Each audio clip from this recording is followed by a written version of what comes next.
Hello and welcome to the Golf Course Lawn Show. My name is Ron Henry and I'm here to help answer your lawn care questions. Now, if this is the first time you're joining us, welcome. We're super happy to have you here.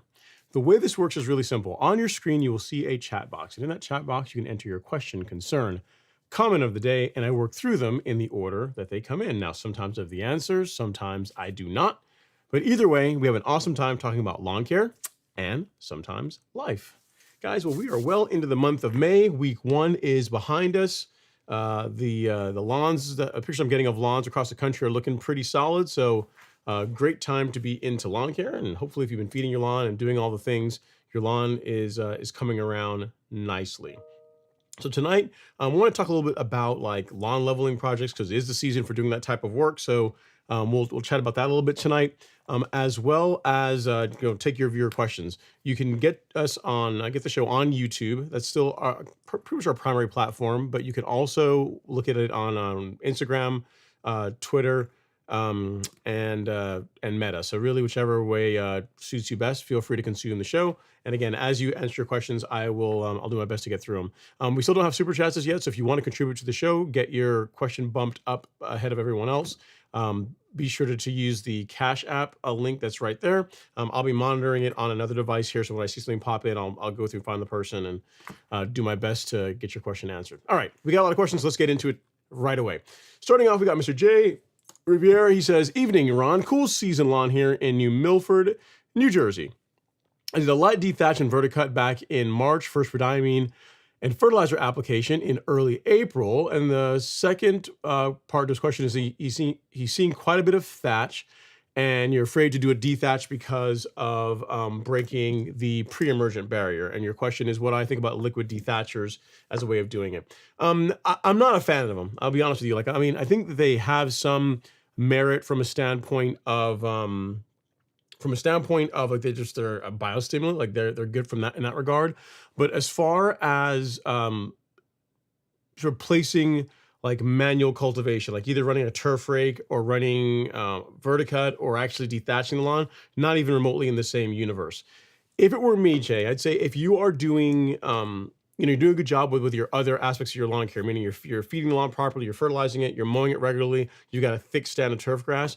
I wouldn't be too concerned about, if you want to do a mild dethatch, a mild verticut, a mild turf rake to try and clean out some of that debris. Like that is the way that I would go. I wouldn't be too concerned about that negatively impacting your results too much. So that's the route that I would go. I would not rely on the liquid products. I think they're kind of a crutch. I mean, they're not without any merit, but they certainly don't replace the manual cultivation, and that's what I would tell you to do. I really wouldn't waste my time and or money on them if that's your primary means of removing or reducing thatch levels in your lawn in a timely manner. So hope that helps, sir. Sorry you're dealing with that, but again, you got plenty of time this season. Even if you go out and you were a bit, you had to go out there and do some cleanup work and you thin the lawn out a little bit, it's still going to come back. There's still plenty of time for it to come back. So that is what I would push you towards. That's the direction I would put you in. All right, so we got a chat here from Mr. Kevin D. Jones. Actually, let me go over here really quick. This camera is a little bit too dark, so I'm gonna. There we go. That's a little better. All right. From Mr. Kevin D. Jones. So thanks so much, Kevin. I appreciate the Cash App. So I'll get you up here as our show sponsor. Let's take care of that really quick. And Kevin has been doing some work in his lawn. Some serious I don't know, we call it reconstruction, I guess is probably the best way of saying it. But I'll show you guys some pictures here in a second. So there you go, Kevin. You're the show sponsor. Thank you so much. Your name in lights, whatever it means to you. And with that, let's get your pictures up here really quick so we can show the folks. So he's doing a sod renovation project. So if you want to see like how they're going about doing it, he sent me a video before the show where they are out here ripping up the sod. You can see that is they're doing quite a quite a number as far as removing all the Bermuda sod. His plan is to go to zoysia. So that's what it looked like as they were doing it. This is how it looked after the fact. They were cleaning all the old sod out, and you can see that red Georgia clay shining through beautifully, right? And then finally, this is where we ended up after they were done grading. So the thing that Kevin was going back and forth with me on was around what to do before the sod goes down. And what I recommended for him was, there we go, that's better. What I recommended for him was to add a biostimulant of some sort. So his plan is to do some rich topsoil, put that in, use a granular biostimulant as well before the sod goes in. So even though you see the lawn in this current state, it's not going to stay like that. He's going to get covered in a thin coat of rich topsoil, and then as well as having a little bit of a biostimulant also add on top of it. So should come together quite nicely. Nice work, Kevin. Keep us posted as far as how it comes out. I mean, the grading work looks really good. So I think that's going to come out nice. We'll see. You have to keep us posted as far as how it does. All right. So we are good there now. All right. On to our next question. And Jay, thanks so much for that. Hopefully that was useful for you. On to our next comment and or question. This is going to come from Mr. Gene DeWolf. Gene DeWolf has a question. He says, I plan to apply 6% liquid iron at 6 ounces immediately after my monthly granular application. That also has 3% iron. Well, I overdosed my lawn with iron by the end of the growing season. I don't know what overdosing it, but I mean, it sounds like you're going heavy to me. So I'll tell you what I've done, Gene. In the past, I used a product. It's hard to find it these days. It was called Brent Supreme Green. I believe, if memory serves me, that product was like a 4% iron product, and then I stacked it with Milorganite. That's when I was still using Milo. And I did get a nice color response as far as like really, really deep green, but then it went a bit far where it went from like dark deep green to almost like a purplish gray color. I mean, some of the symptoms of too much iron. So what I'd say is that I right now on my lawn I put out 2%, a little over 2% iron every couple of weeks at very low rates. So 6 ounces per 1,000 along the lines of what you're doing, but it's not strictly an iron product. And if you take a look at the lawn as of today, this video was taken today around lunchtime. You can see the color looks really great. Now, if I went out and I put a bit more iron in it, push it a bit more, could I get perhaps a slightly darker color? Perhaps. But I like how that looks. I'm not overdoing it. When I look at my soil test results, they reflect iron levels that are reasonable. So will you overdo it by the end of the season? You're probably going to have elevated iron levels. So if it were me, I would pick one or the other, or reduce the amount of the 6% iron product that you're using, because it sounds like you're getting plenty of it. But obviously, is your lawn, you can do you. But if it were me, I would not run that much iron all season long. For me, I mean, if I could see, 4th of July weekend, you got friends, you got company coming over, and you want to give the lawn an extra little pop of color for that, I could see pushing up a little bit for that. But running that all season long, not something that I would do. All right, next up is Claude Thomas. He says, as I was mowing, I noticed dark discoloration at the bottom half of the grass throughout, and some areas had small patches of a slight pink looking patches. So I assumed it's some kind of fungus from excess water. So I applied Pillar SC right after. Should I consider applying something else in case I was too late applying Pillar SC? Thanks as always. No. So just first of all, as far as the applying your fungicide, it could be from excess water. If you're watering too much, or you got a lot of heavy rainfall, that could be what you're seeing as symptoms of a problem developing.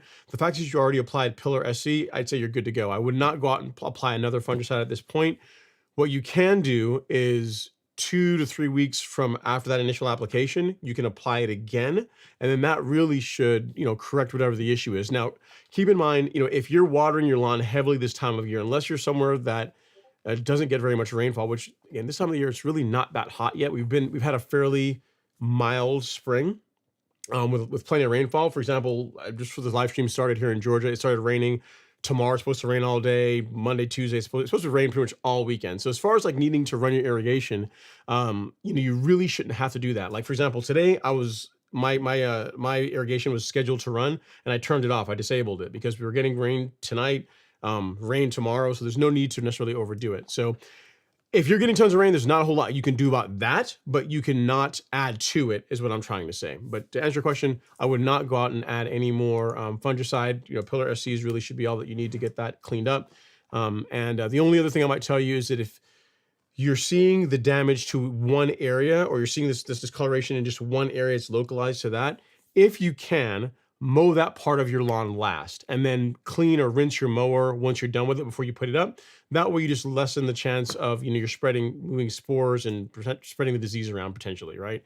So that's the only piece of advice I'd tell you outside of, 14 to 21 days from now, do another fungicide app. Just mow that area last and clean your mower when you are done.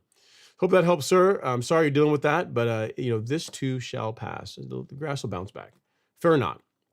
All right, so we have a question here. It's an interesting one from Mr. Aaron S. He says, I see this a lot from YouTubers. How do you decide when you should use plugs/sod to fill in bare spot versus encouraging the surrounding grass to fill in? Depends on how patient you are and how big the area is what I would tell you, Aaron. So if you've got an area that's bigger than, 18 inches, 24 inches as far as a bare spot, that's where I think, adding a plug or transferring plugs from a healthy part of the lawn into that area will materially speed up how much quicker it fills in, because then you have grass creeping in from the outside. And you also have grass that's in there also creeping out. So you have it, you're filling it in from both ways, in and out. There's not any real rule about it. I mean, if you have an area that's even, like I just gave as an example, let's say it's a 2-foot bare spot, right? And, you just want to be super patient. You can just let it sit, and it'll eventually fill in, assuming you got like a creeping grass like Bermuda or zoysia. But for most people, it really comes down to just lack of patience, or just wanting it to be corrected sooner. So, if it's a bigger area, I would consider sod. I would consider plugging it if you would definitely want it to match, and then sod could be an option for really large areas or lots of areas with extensive damage. And if you're especially not too concerned that it's going to match your existing lawn perfectly, that's when sod would be the fastest of these as far as a way to fix it. But yeah, I'd say instead of choosing one or the other, you do both. So in other words, if I were to go out and I had a 2-foot spot of my lawn that had a bare spot in it and I transferred plugs in there, I'm still going to do the cultural practices that are going to encourage the grass to fill in. So I'm going to still make sure I'm feeding it a good nutrient program. I'm still going to continue to mow it regularly because that's going to help encourage more growth. So it's not like you have to do one or the other. The answer, in my opinion, will be both, so plugs and regular mowing, good nutrient program to help encourage the area to fill in faster. So hope that helps, sir. It really comes down to how much time you really have. You watch some guys on YouTube where they decide they're going to establish like a large property with just patches of zoysia sod, and that can take years to do. You know what I mean? But if you got Bermuda, and we get into the time of year when it actually gets hot, like if it gets hot and actually stays hot, hasn't happened yet, then Bermuda will fill in, relatively large areas fairly quickly. So depends on your grass type and also how patient you want to be. All right, well, we have another Cash App here. This one is from Mr. Archie Amos. Thank you so much, Archie. So Kevin did 50 or 45, or Archie did 50. So that makes you our top contributor, Archie. So that makes you our show sponsor. Let me get you up here. Put some respect on your name. Thank you so much, Kevin, for kicking us off. So there you go, Archie. Your name in lights, whatever it means to you. Thanks so much, sir. Really appreciate all of the love and support. All the love and support. Kevin, you didn't tell me what type of sod you're going with. I know you're doing zoysia, but you didn't tell me what type of zoysia, or maybe you did, but I missed it. But if you're still here, like mention, hey, what kind of a sod I'm going with. And I see a person here on my other screen saying, can I ask a question? Yeah, you can ask a question. You just asked a question by asking if you can ask a question. Just ask it, and as I work down, I will get to it eventually. All right, next up we got Claude Thompson here. He says, hey Ron, Claude from Connecticut. Cool season lawn. We've got 3.5 inches of rain this past Sunday and Monday, and 2 dry days right after. Sounds good. Sounds like you still don't need to water to me. You got plenty of water. Definitely enough water for the week, in my opinion. Given that you're up north and you got 3.5 inches of rain, you're probably not going to need to water the rest of probably for the next maybe 7 to 10 days. You should be good. All right. Next up, we got Mr. Gene DeWolf. He says, so as far as the hybrid application, you said, I did this application of excessive iron on April 17th. The Bermuda turned stunningly double dark green overnight and remained that way a month later. Yeah, you can do that, Gene. It's just, I for the most part, I try to over apply any of the nutrients. I know that iron can be one of the ones that can be a bit addicting in the sense that, it seems like the more you throw at it, the darker the lawn gets. But that only happens up to an extent, and there can be some negative effects from over applying iron. So again, you can do what you want to do. It's your lawn. But if it were me, like a heavy dose of iron would be reserved for like a special event. Like if I've got, people coming over for 4th of July or something else, and I really want the lawn to really look really good, I could see, doing an extra app of iron or updating the dose a little bit. But as a means of saying, that's how I'm going to run the lawn all season, I wouldn't do that.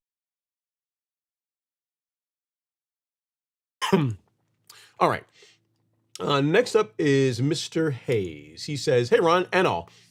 Is it time to put out fungicide and insecticide? I'm in Greensboro, North Carolina area. I have no signs of fungus. Yeah, it is. So as far as insecticide, in my opinion, you're about a month late. You would have done that in early April timeframe. And as far as fungicide, I'm a fan of applying fungicides preventatively in the month of May, like now, and again in the month of June. You got to keep in mind, Mr. Hayes, you really want to treat fungicides and insecticides as preventative treatments. If you wait until you have a visual problem in your lawn like that's attributed to disease, you're really behind the 8 ball at that point. Yeah, you can put out a fungicide, then it will arrest whatever's happening. It'll stop it from getting worse. But then depending on the extent of the damage, you could be looking at 2 weeks, 3 weeks, maybe even longer, depending on how bad it was before the lawn recovers. So fungicide and insecticide are really, in my opinion, best treated as preventative applications versus waiting for grubs to be starting destroying your lawn, or you start getting a big, an outbreak, a large patch in your lawn. Like then, in my opinion, it's too late. This is reflected by our calendars. If you go to resources and the lawn care schedule on the Golf Course Lawn Store, and then our monthly application schedule, you'll notice that for the month of April, we recommend getting an insecticide application. I like Acelepryn. And then for the month of May, your fungicide app. And then for the month of June, your second fungicide app. And then you're done with fungicide really until the fall.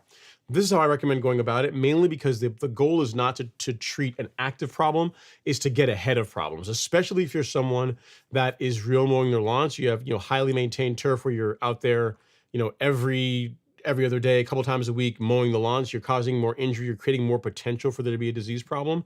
That is when preventative fungicide apps make a lot of sense. So to answer your question, yes, it is time for insecticides. In my opinion, you should have been doing it a month ago. But again, totally up to you which way you want to go. Disease problems are better prevented than treated after the fact. All right. Next up, we have Upper 510.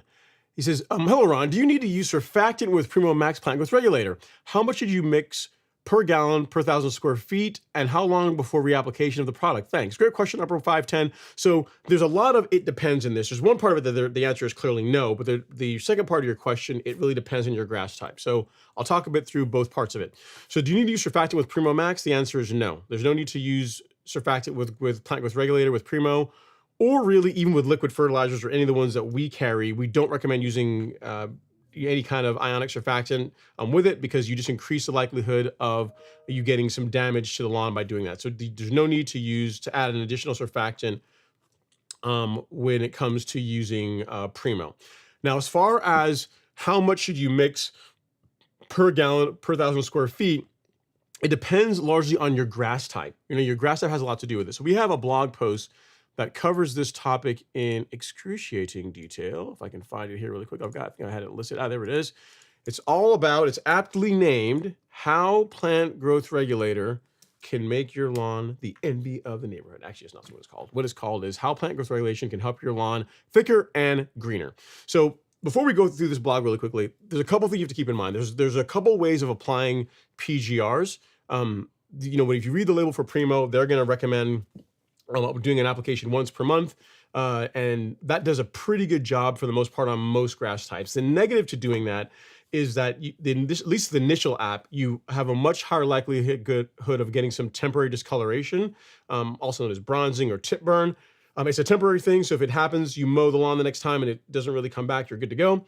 But where applying once per month can really run into issues is if you get into the hotter time of the year and you have a grass that it grows very aggressively like Bermuda grass, what you'll find is a once per month application really isn't going to cut it. You'll find at between the 3 and 4 week interval, the lawn's going to start, you're going to have some areas that are beginning to come out of regulation. So what I like to do, and what I recommend, is if you have the time, is to instead of applying growth regulator once per month at the full rate that's correct for your grass type, take the rate that's correct for your grass type, split it in half, and spray it every 2 weeks throughout the growing season. So when I start spraying PGR, I will do so every 2 weeks, along with liquid fertilizer and my other stack, my biostimulants and everything. I'll do that until we get into September, October timeframe. So as far as how much to use, I can give you an example of some rates that will work for Bermuda grass. So let's say you have a 4-gallon sprayer, right? So 4-gallon sprayer, that will cover 4,000 square feet if you're spraying 1 gallon over 1,000 square feet, which is what I recommend, because it's a good balance as far as getting even coverage, and you're not mixing a solution that's too concentrated. There's some folks that like to try and spray like half a gallon per 1,000. I mean, it technically can work, but I mean, if you do that, then you're mixing you're mixing a lot more concentrated solution, and if you overlap too heavily, you can get some problems. So in my opinion, 1 gallon per 1,000 is the way to go. So you have a 4-gallon sprayer, you have 4 gallons of water in it. You will use, if you're doing what I'm recommending, which is the split application, since you're doing it every 2 weeks. For Bermuda grass, you can mix anywhere between half an ounce, so 0.5 fluid ounces of Primo Max, so right there, in 4 gallons of water or 4,000 square feet, up to 0.8 fluid ounces. So you go to 0.5 and then 0.3. That's the higher rate range for hybrid Bermuda grass. And you would do that every 2 weeks. So anywhere between half an ounce to 0.8 ounces of Primo in 4 gallons of water over 4,000 square feet every 2 weeks. If you're really a boss, and you didn't ask this, but since we're talking about plant growth regulator, and I love PGRs, what you can do is, instead of just spraying Primo by itself, which works pretty well, you can stack with Primo another plant growth regulator called a new EZ. I started using this last year, and I absolutely love in a way that's probably a bit unhealthy. Love the results that I get with using both of these together. So if you're adding a new EZ to this, you would do, again, half an ounce of Primo, anywhere from half to 0.8 ounces of Primo in 4 gallons of water, and then half an ounce, 0.5 ounces of a new EZ per 1,000. So in that 4-gallon mix, you'd use a total of 2 ounces of it. So to recap, 4 gallons of water, half an ounce of Primo Max, 2 ounces of a new EZ in 4 gallons of water. That gets sprayed over 4,000 square feet every 2 weeks, and you will love the way your lawn looks. My lawn got sprayed with it yesterday because we have a bunch of rain coming. I was supposed to spray this weekend, so I said, you know what? I'm gonna go a day early, get my plant growth regulator out, and as you can see, it absolutely loves it. The lawn's been under regulation since late March, early April. And it absolutely loves it. And again, you don't have any really negatives with doing this approach, other than every 2 weeks you're out there spraying the lawn. If you don't have Bermuda grass, because that's the one I gave you the example for, in this blog post, as I'll link here in the chat, we have a section that covers the split app rates for cool season grasses and for warm season grasses for both Primo and for a new EZ. And there's some videos in here you can watch showing like how I like to do it. It's not the only way, but it's a way that I think works pretty well. So I'll link this here in the chat for you. And if you have any other questions, do let me know. I will warn you though, upper 510, I will warn you that there's life before growth regulator and there's life after it. Like once you get on that PGR life, you're gonna wonder what took you so long, because most grasses absolutely love this stuff. It's an awesome part of your lawn care program, especially if you have shorter cut turf that you're trying to maintain. Looks really helps out a lot. All right. Okay, next up we have Mr. Nick Wren. Actually, no, I think I got another Cash App here. This one is from Mr. Melvin Otto. He says, thank you for your help and support. Thanks so much, Melvin. I really do appreciate all the love. Thank you for your support of the show. Nick Wren is up next. He says, thank God it's Friday. I have low areas I need to fix, and I think are too low to fix with top dressing. Some areas are 10 to 20 square feet. Want to pull up the sod and raise the soil level below. Do you have any advice or tips here? Okay, so Nick, the one thing you left out, man, is how low is too low. Like how low are we talking about? Are we talking about like an inch, 2 inches, 6 inches? If it's much more than 4 inches of, as far as like a sharp depression, then I like your strategy, or what you're thinking here, as far as cutting the sod, lifting, rolling it back, and then building up that area with some soil and then putting it back down. If you go that route, you are going to have to do a light top dress afterwards to help even things out. But much more than a couple of inches, more than 2 or 3 inches, it's going to be a long road to go doing that only with top dressing. And you're certainly not going to want to do it only in one setting, in one time. You're going to want to do like a top dressing now, and then once it recovers, a month or two later, maybe you can do another one this season. So it may be a multi-year process to get that area exactly the way you want it. Or for more severe areas, like I said, you can cut the sod, roll it back, build up the area there, and then relay the sod. So it depends on how deep of a dip, how deep of a low spot we're talking about here, which is the one thing you left out, man, of your question. But hopefully it's useful for you as far as giving you some guidance. Okay.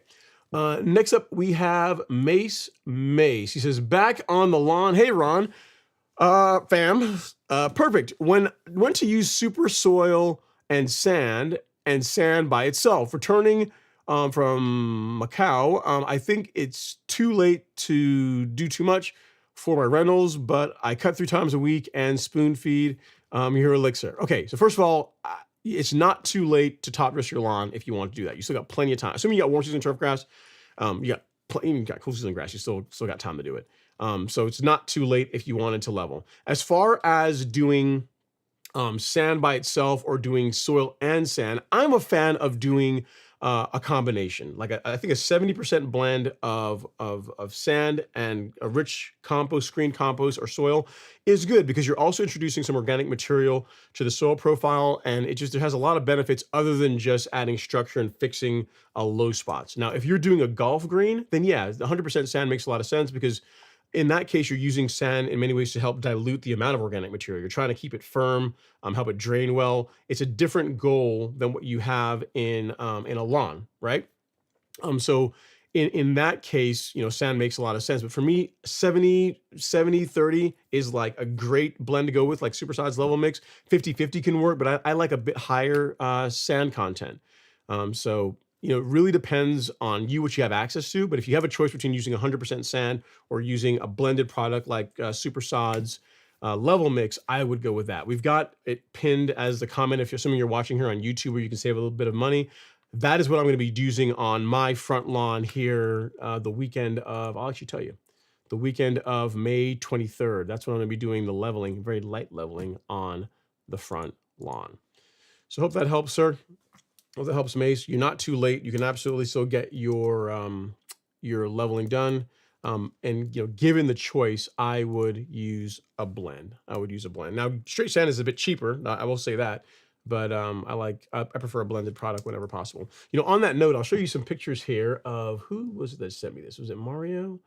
Yeah, it's Mario. So talking about someone that's doing a leveling project. I'm not sure if he's here in the live stream, but he decided to level his lawn and he went 100% sand. He said, you know what? Sand, all sand or nothing, right? So you see what he's working with there. It looks like some great material. He puts it out. And here's the thing, guys. Whenever you guys send me an email, like he sent me an email before this saying, hey, whenever I get an email and it opens up with, hey man, I think I may have went too heavy, or hey man, I think I may have made a mistake. That's when I know, it's going to be an interesting one. So he sent me an email of his top dressing. So this is the foundation. That's what he's working with.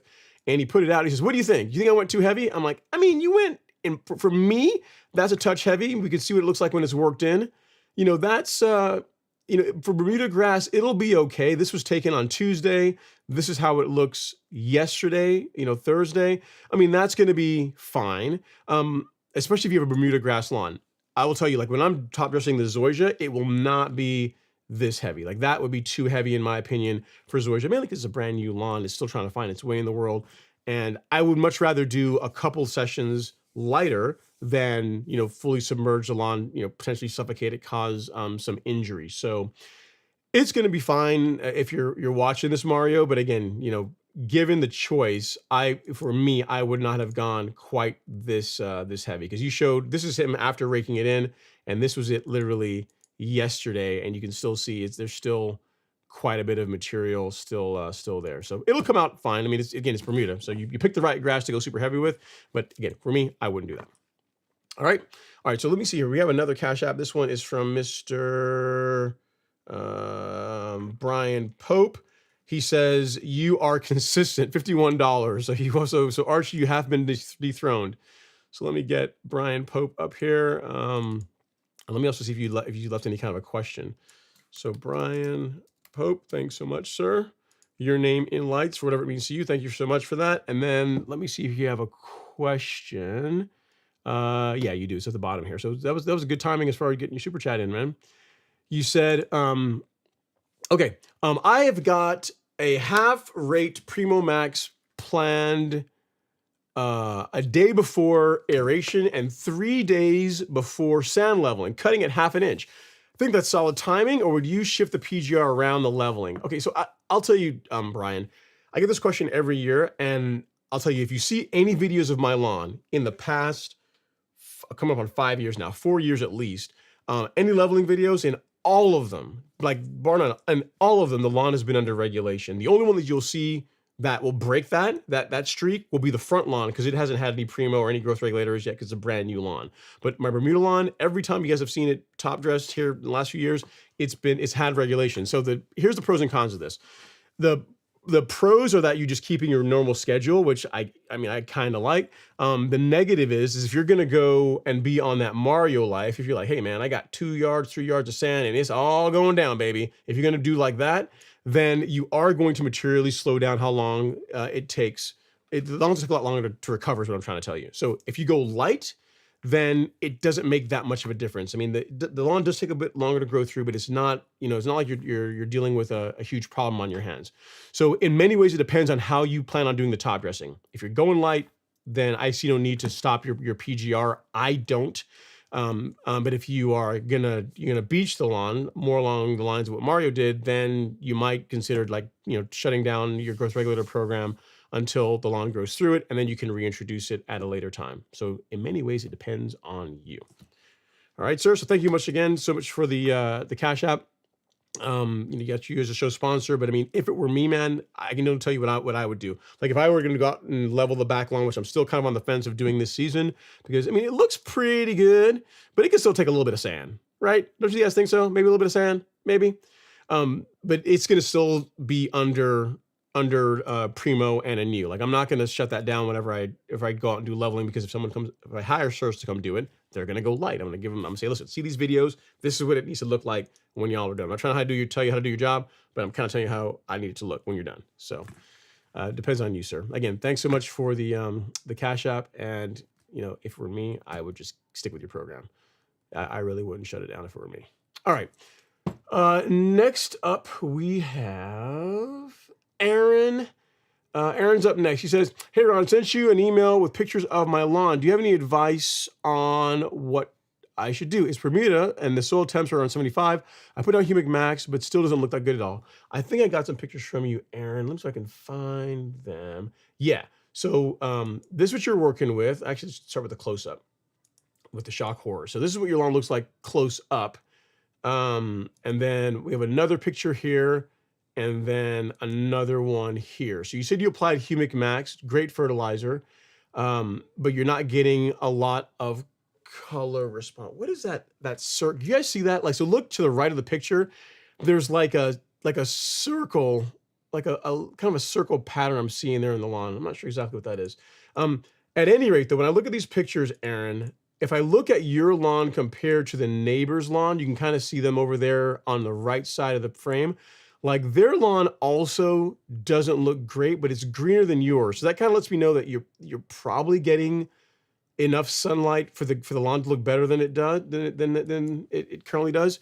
Questions I would have for you are, how long has it been since you applied the fertilizer? When you apply granular fertilizer, really looking like 5 to 7 days before you start seeing a color response. You really have some thin areas here from what I'm seeing in the picture. So, I don't know if whenever you did your pre-immersion, if you went super heavy or what, but the lawn for this time of year, it looks a bit splotchier than what I would expect. Long and short of it is, though, is that it should fill in. It should recover nicely once we get more consistent heat and temperature. We're not quite there as yet. Yeah, I'm still interested in knowing what this spot is. Like you've got like a circular spot there off like to the right side of the lawn. I'm not sure what that is. So things to check, right? I mean, sunlight, I'm assuming you're probably getting adequate sunlight because the lawn next to you looks a little better than yours. When it comes to watering, make sure you're watering the lawn enough, an inch of water or so per week, whether it comes from rain or from your irrigation, is what Bermuda needs to really do its best. And then just give it some more time. Again, I don't know how long it's been since you put the fertilizer out, but again, I would expect 5 to 7 days before you start really seeing any kind of color response. All right. So hopefully that is helpful for you. We'll see what you get here as the season progresses. It should get better. All right. Next up, we got Mr. Antoine. Let's see what we got here. Look. Next up, we got Mr. Antoine Clacken. He says, happy Friday, everyone. Finally got rain last weekend and plenty more to come this week. It's good times, right? Looking forward to a great show, and don't forget to hit the like button. Yeah, guys, we got 115 people in here and 55 likes. Surely we can do better. So if you guys are enjoying the show, even if you're not liking the show, you just want to give me some engagement, hit that like button, man. It costs absolutely nothing. Free way to support the content, and it would make me feel better and give me something to think about as I take a sip of my lemonade. All right. Next up, we got Mr. Archie Amos.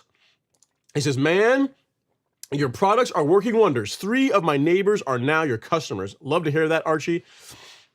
Love to hear it. It's funny. I got like an awesome, review the other day. This one lady reached out to me and she said, thanks so much for taking the time to not only put together, because a lot of people sell products online, but also taking the time to film content, to write really good product descriptions, and also have like supporting like written content, like the blog post, to really help a person get a good result. So that's in many ways, I will say, Archie, that the system that has been refined over the years absolutely works. I'm actually really proud of it, because you have folks that, again, from Washington State, cool season lawns, get plenty of rainfall, all the way to Florida, use this program, and they get great results with it. So I'm really, really happy with it. I don't really see a need to make too many changes, too many tweaks, because it really is performing well. Like I always tell folks, whenever someone reaches out to me, they says, does this stuff really work? I'm like, it works if you do. I mean, the products are frankly the easy part of it. The part that's the part that holds most people back from getting an amazing lawn is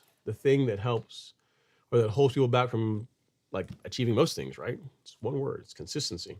So as long as you are you're doing that and you got a good program, you're gonna get great results, man. Kind of hard not to.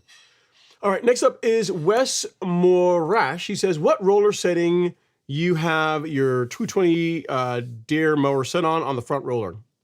I don't have a John Deere, Wes. I have a Toro. You gotta say it like that. Toro Greensmaster 1600. And there's not really a setting. It's set to, the height of the mower is set at 3/4 of an inch right now, so 0.75 inches.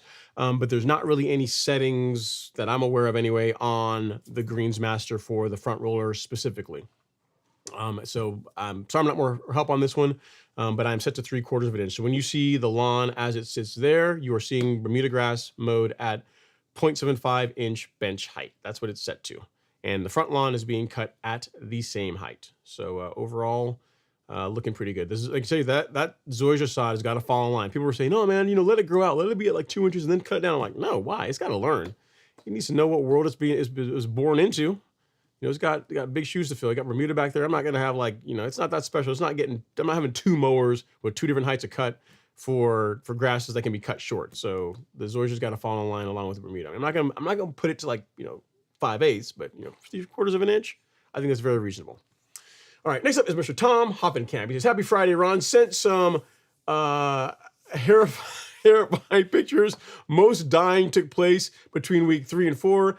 We have been unseasonably cool through April and May. Daytime highs only in the low 70s. Yeah, same thing here in Georgia, man. Like we had a small stretch there of 80-degree weather in late April, like the 3rd week of April, but then it cooled off again. But now we're getting some more 80s again. So let's hope it holds off, right? Let's hope it does. So you did send me pictures, Tom. Let me see if I can show the folks how the lawn looks. Oh, so much pain of you spraying out your ryegrass overseed. So these are in order.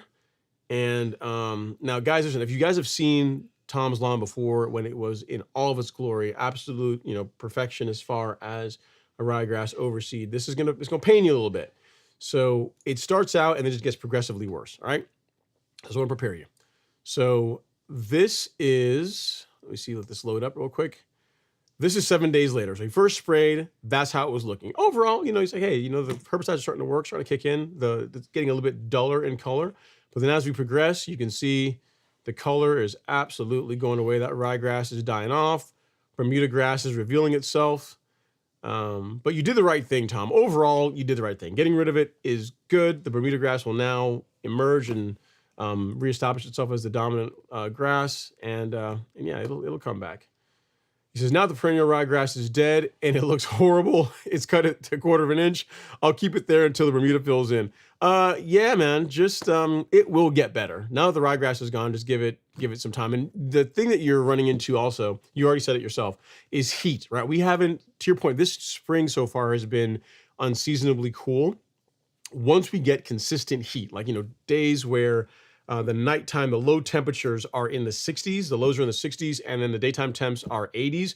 That's when Bermuda really lights off. And we had a little taste of that a few weeks ago, but then since it's cooled off again, So if let me look at the forecast. If I look at the forecast, it's saying that, yeah, I mean, this is not even good. So really, it was 80 degrees today. We're not getting 80s in my area until Wednesday of next week. It's really going to be like tomorrow, 65 degrees, Sunday, 65 degrees, a high 65 degrees. Terrible. Ugh. Then 73, and then 81. So we're back in the 80s starting Wednesday of next week. So, if this holds true for the rest of the nation, Tom, hopefully mid next week, you should be seeing some temps and the Bermuda grass will begin waking up as well too. All right. Keep the faith. All right, next up is Colin. He says, what's up, Ron? Hopefully Friday has been well. Tuning in for some great turf talk and also watching some baseball. Lawns are coming in pretty good so far, slowly but surely. So that's for the comment there, Colin. Colin also sent some pictures before the show started as well. He was, I guess, he maybe had some problems in his lawn of an area where maybe there's some growth, and he uncovered like some really nasty tree roots. So let me show you guys what he's working with here, as well as showing you what his lawn looks like. So if you see there, that what he's holding in his hand is like the roots from a tree that used to be in his lawn, which that will absolutely cause problems. At a minimum, whenever it breaks down, you'll end up with like a rut in your lawn. So getting that out now is good. But then moving on, he's showing pictures of how the lawn, this is Ceasor paspalum, how it's looking this time of year. Again, it's not really hot yet, so it hasn't really fully taken off. Front lawn, same thing. You can tell it's kind of finding its way in the world. And then this one little strip you sent me is looking quite nice. Like that's the piece right there. You got to leave with that one, Colin. Like that grass is looking really good. So looks like, 4 sides of concrete, which helps with the heat. And then it looks like it's getting plenty of sunlight. So overall, that is showing you a taste, or giving you a taste of things to come. So yeah, just keep going, keep doing what you're doing. I'm sure the rest of the lawn will catch up with that area soon enough. So thanks so much for the content, the updates, so as far as your pictures go.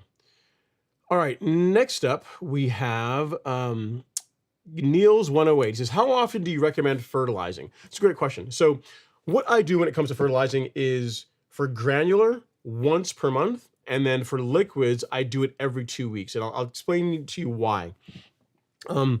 There's a couple different ways you can go about fertilizing or feeding a lawn. You can use like an extended release fertilizer and fertilize every couple of months if you wanted to.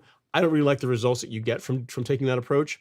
What I prefer is to use fertilizers that have a fast release component to them and a little bit of slower release, and then do that monthly. So I'll apply granular fertilizer once per month at relatively low rates. So I put out about 1/2 pound of nitrogen from granular, and then I spray liquids every 2 weeks throughout the entire growing season. And in that liquid fertilizer, like that stack, the concoction, there is our fertilizer that we partner with the Andersons to create. It's a 22-3 fertilizer, has some fulvic acid in it, some humic acid in it. I add the Release Zero Carbon Kit, which is a biostimulant stack that we developed with Miramichi Green. And then also finally, plant growth regulator. So every 2 weeks, I spray 1/10 pound of nitrogen along with biostimulants and PGR. So that does a couple things for me, because I am such a big proponent of using plant growth regulator.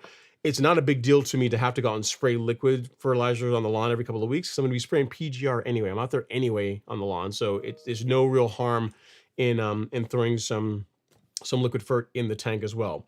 So all in, if you've been doing the math, my lawn is seeing about 0.7 pound of nitrogen every month, which is really about 30% less than what most people will recommend for Bermuda lawns. The color still looks great. I mean, I can talk and show at the same time. So this video was taken today. That lawn is getting 0.7 pound of nitrogen over the course of a month. Again, 1/2 pound from granular, and then 1/10 pound every 2 weeks. And the color looks great. You don't get a ton of excess growth. Just overall, I think is a great way to go about it.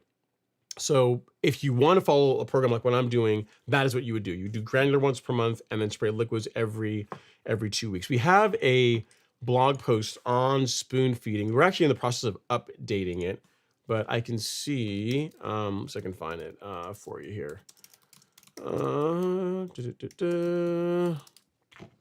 This guy right here. I don't think we have, we haven't fully finished updating it because it still references release 901C.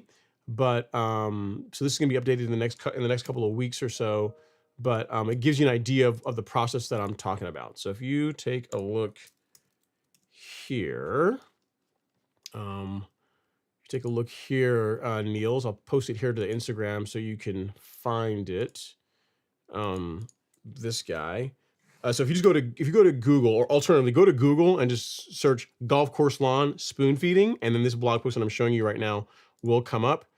If you can see my screen, pretty much it explains what spoon feeding is, what the benefits of it are, like what does it mean when you actually spoon feed your lawn, the fertilizer that I like to use for the granular component of it, which is this, and then the liquid fertilizer that I will use along with it. Again, this is going to be updated.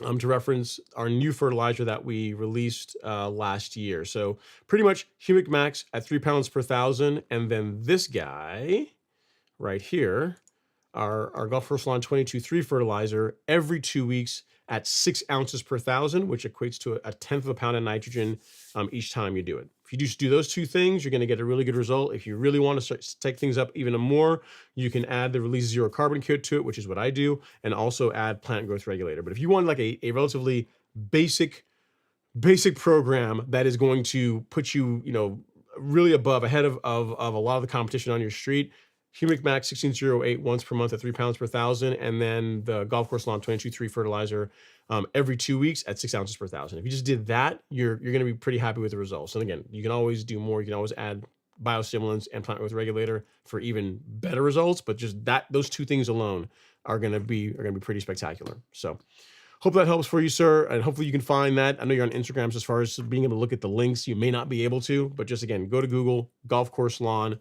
spoon feeding, and that blog post that I'm showing you will come up. All right. Okay. Next up we have Austin T says, if you have a perfectly rectangular lawn, are there benefits or advantages to different style sprinkler heads outside of runoff and water efficiency? Would you consider any one type inferior? Perfectly rectangular lawn, or any benefits or advantages to different sprinkler heads? I mean, not really. I mean, my lawn is it's not quite perfectly rectangular, but it is a rectangle in shape. And I use the rotators, like the ones that they're I think they call the PGP heads from Hunter is what I run on my back lawn. And they literally make the ones that are in the center of the lawn make a full 360 back and forth, or almost 360 back and forth. And then the ones that are near the patio, they just water along, not on the patio, not hitting the house. So as far as water runoff and efficiency, I'd say, depending on a couple of things, depending on the kind of soil you have. So if you got a sandier soil or a loam, you'll be able to put out more water before you get to the point of runoff versus having a clay soil. If you've got a slope, that's going to also affect how much water you can put out. So there's a lot of, in other words, in my opinion, there are more factors that matter, or that are probably more important to how long you run your irrigation system, or what kind of irrigation strategy you take, that are more important than just the shape of the lawn and the type of head you may use. Like the soil type, and also whether there's any kind of a slope makes a big difference. So for example, on my back lawn, I can run, like this year I've upped it. I'm running each zone in the back for like 35 minutes. On the front lawn, I run an 8-minute zone, so an 8-minute cycle. So because the front lawn is sloped enough so much that if I run much more than that, 8 to 10 minutes, I get so much runoff that I'm just wasting water. So, the type of spring irrigation head doesn't really matter nearly as much as the fact that it's just the grade is such that no matter what I do, I could change sprinkler heads all I want, but it's still only going to hold so much water in a given period. So that's what I would look into more so than than any particular sprinkler or irrigation head design. As long as you've got enough zones and you're getting decent coverage, then you're going to be good to go. So hope that helps, Austin. Sorry I don't have a better answer for you. It's kind of a tough question to answer, but hopefully I gave you some things to think about other than just your sprinkler head selection, because in my opinion, there are other factors that are more important. All right, next up, we got Mr. J. Rivera. He says, thank you for answering my question about dethatching. I'll email you pictures of the lawn so you have an idea of the current state of it. I asked about liquid dethatch because I had a bottle laying around in the garage. It's not going to hurt, man. If you want to put it out, Jay, if you already got it, fine. By all means, go ahead and do so. But it's not, I'll give you an example. Like the Miramichi products, right? Like Biospectrum, the Kelp product, the Release Zero product or 901C product, they are technically, you can consider them liquid dethatchers. Like they're biostimulants. They help really stimulate microbial activity, which helps break down thatch. But you won't see anywhere in there that we really, in our descriptions, where we really reference them or market them as a dethatcher, because the process of doing that is so slow that, most people, it's not going to correct the problem, the issue in the time frame that you're really going to be after. Your best bet is, if you have a product like that, by all means, put it out, no problem at all. But I would look at like a turf raking or verticutting or a mild dethatching if you need to. Like, you're going to get a better result faster doing that, taking that approach versus relying on the liquid products. So I would do both. You already got the liquid, by all means use it. But again, on my lawn, for example, I don't rely on solely the liquids, the Miramichi liquids, to stimulate enough microbial activity that it breaks down any bit of thatch buildup or thickness that the lawn is developing. I go out and I verticut it, which is what you should do if you really want to keep the lawn looking its best as you go throughout the season. So hope that helps, sir. You already got it. Use it. No, that's what I would tell you. All right. Next up is James Bartholomew. He says, "Hey Ron, new member of the Golf Course Lawn Academy. Welcome. My question is, I had my lawn resodded with Tipway 419 last week of March. It was overseeded with perennial ryegrass by the sod farm." Let me get this straight. You got sod installed that was overseeded with perennial ryegrass? I didn't realize that was even a thing, that people even did that. I'm wondering, how long do I wait to kill it off, and what should I use? Yeah, I would get rid of it. I would get rid of it because it's going to negatively affect your 419 rooting in, just getting it to establish. I've never heard of a farm doing that. I guess it's probably a thing, James, but I've never heard of a sod farm overseeding sod that they intend to give to customers with perennial ryegrass. That's a first. I guess it's a thing though. But yes, as far as what I would use to get rid of it, I would use Celsius. So if you go to the Golf Course Lawn Store, go to shop, and then weed killer, this is what I would use.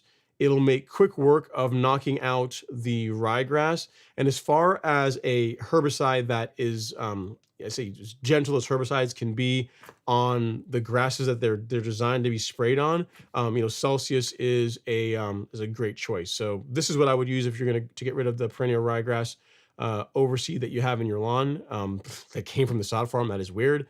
And yeah, again, it should make pretty quick work of knocking out the rye. I would not wait too long to do so either, because you start getting into June. What will happen is, the ryegrass will begin dying off because of the heat, but also the Bermuda grass is going to be really far behind. So I would spray it out. I really would get rid of it if it were me.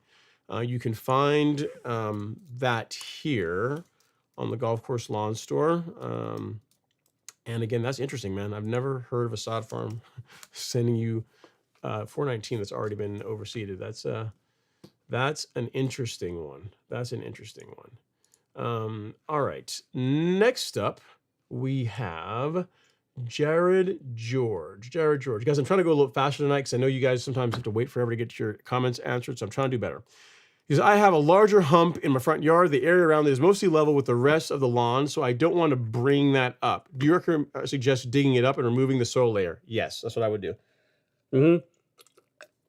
If you're telling me you got one hump and the rest of the lawn is pretty much graded the way you want, I would cut the sod, roll it back, remove the excess material, and relay the sod. That's less work than raising everything else. You know what I mean? So yes, that's the approach that I would take, Jared. What you're thinking is makes a lot of sense to me. All right, Andrew fills us up next. He says, hello, Ron. Thank God it's Friday. Looking forward to Turf Talk. Have a good show. I appreciate that, man. Thank you for all the love and support. You said, currently cutting at 7/8 of an inch with my new Rev 20. Very nice. Good choice on the mower, man.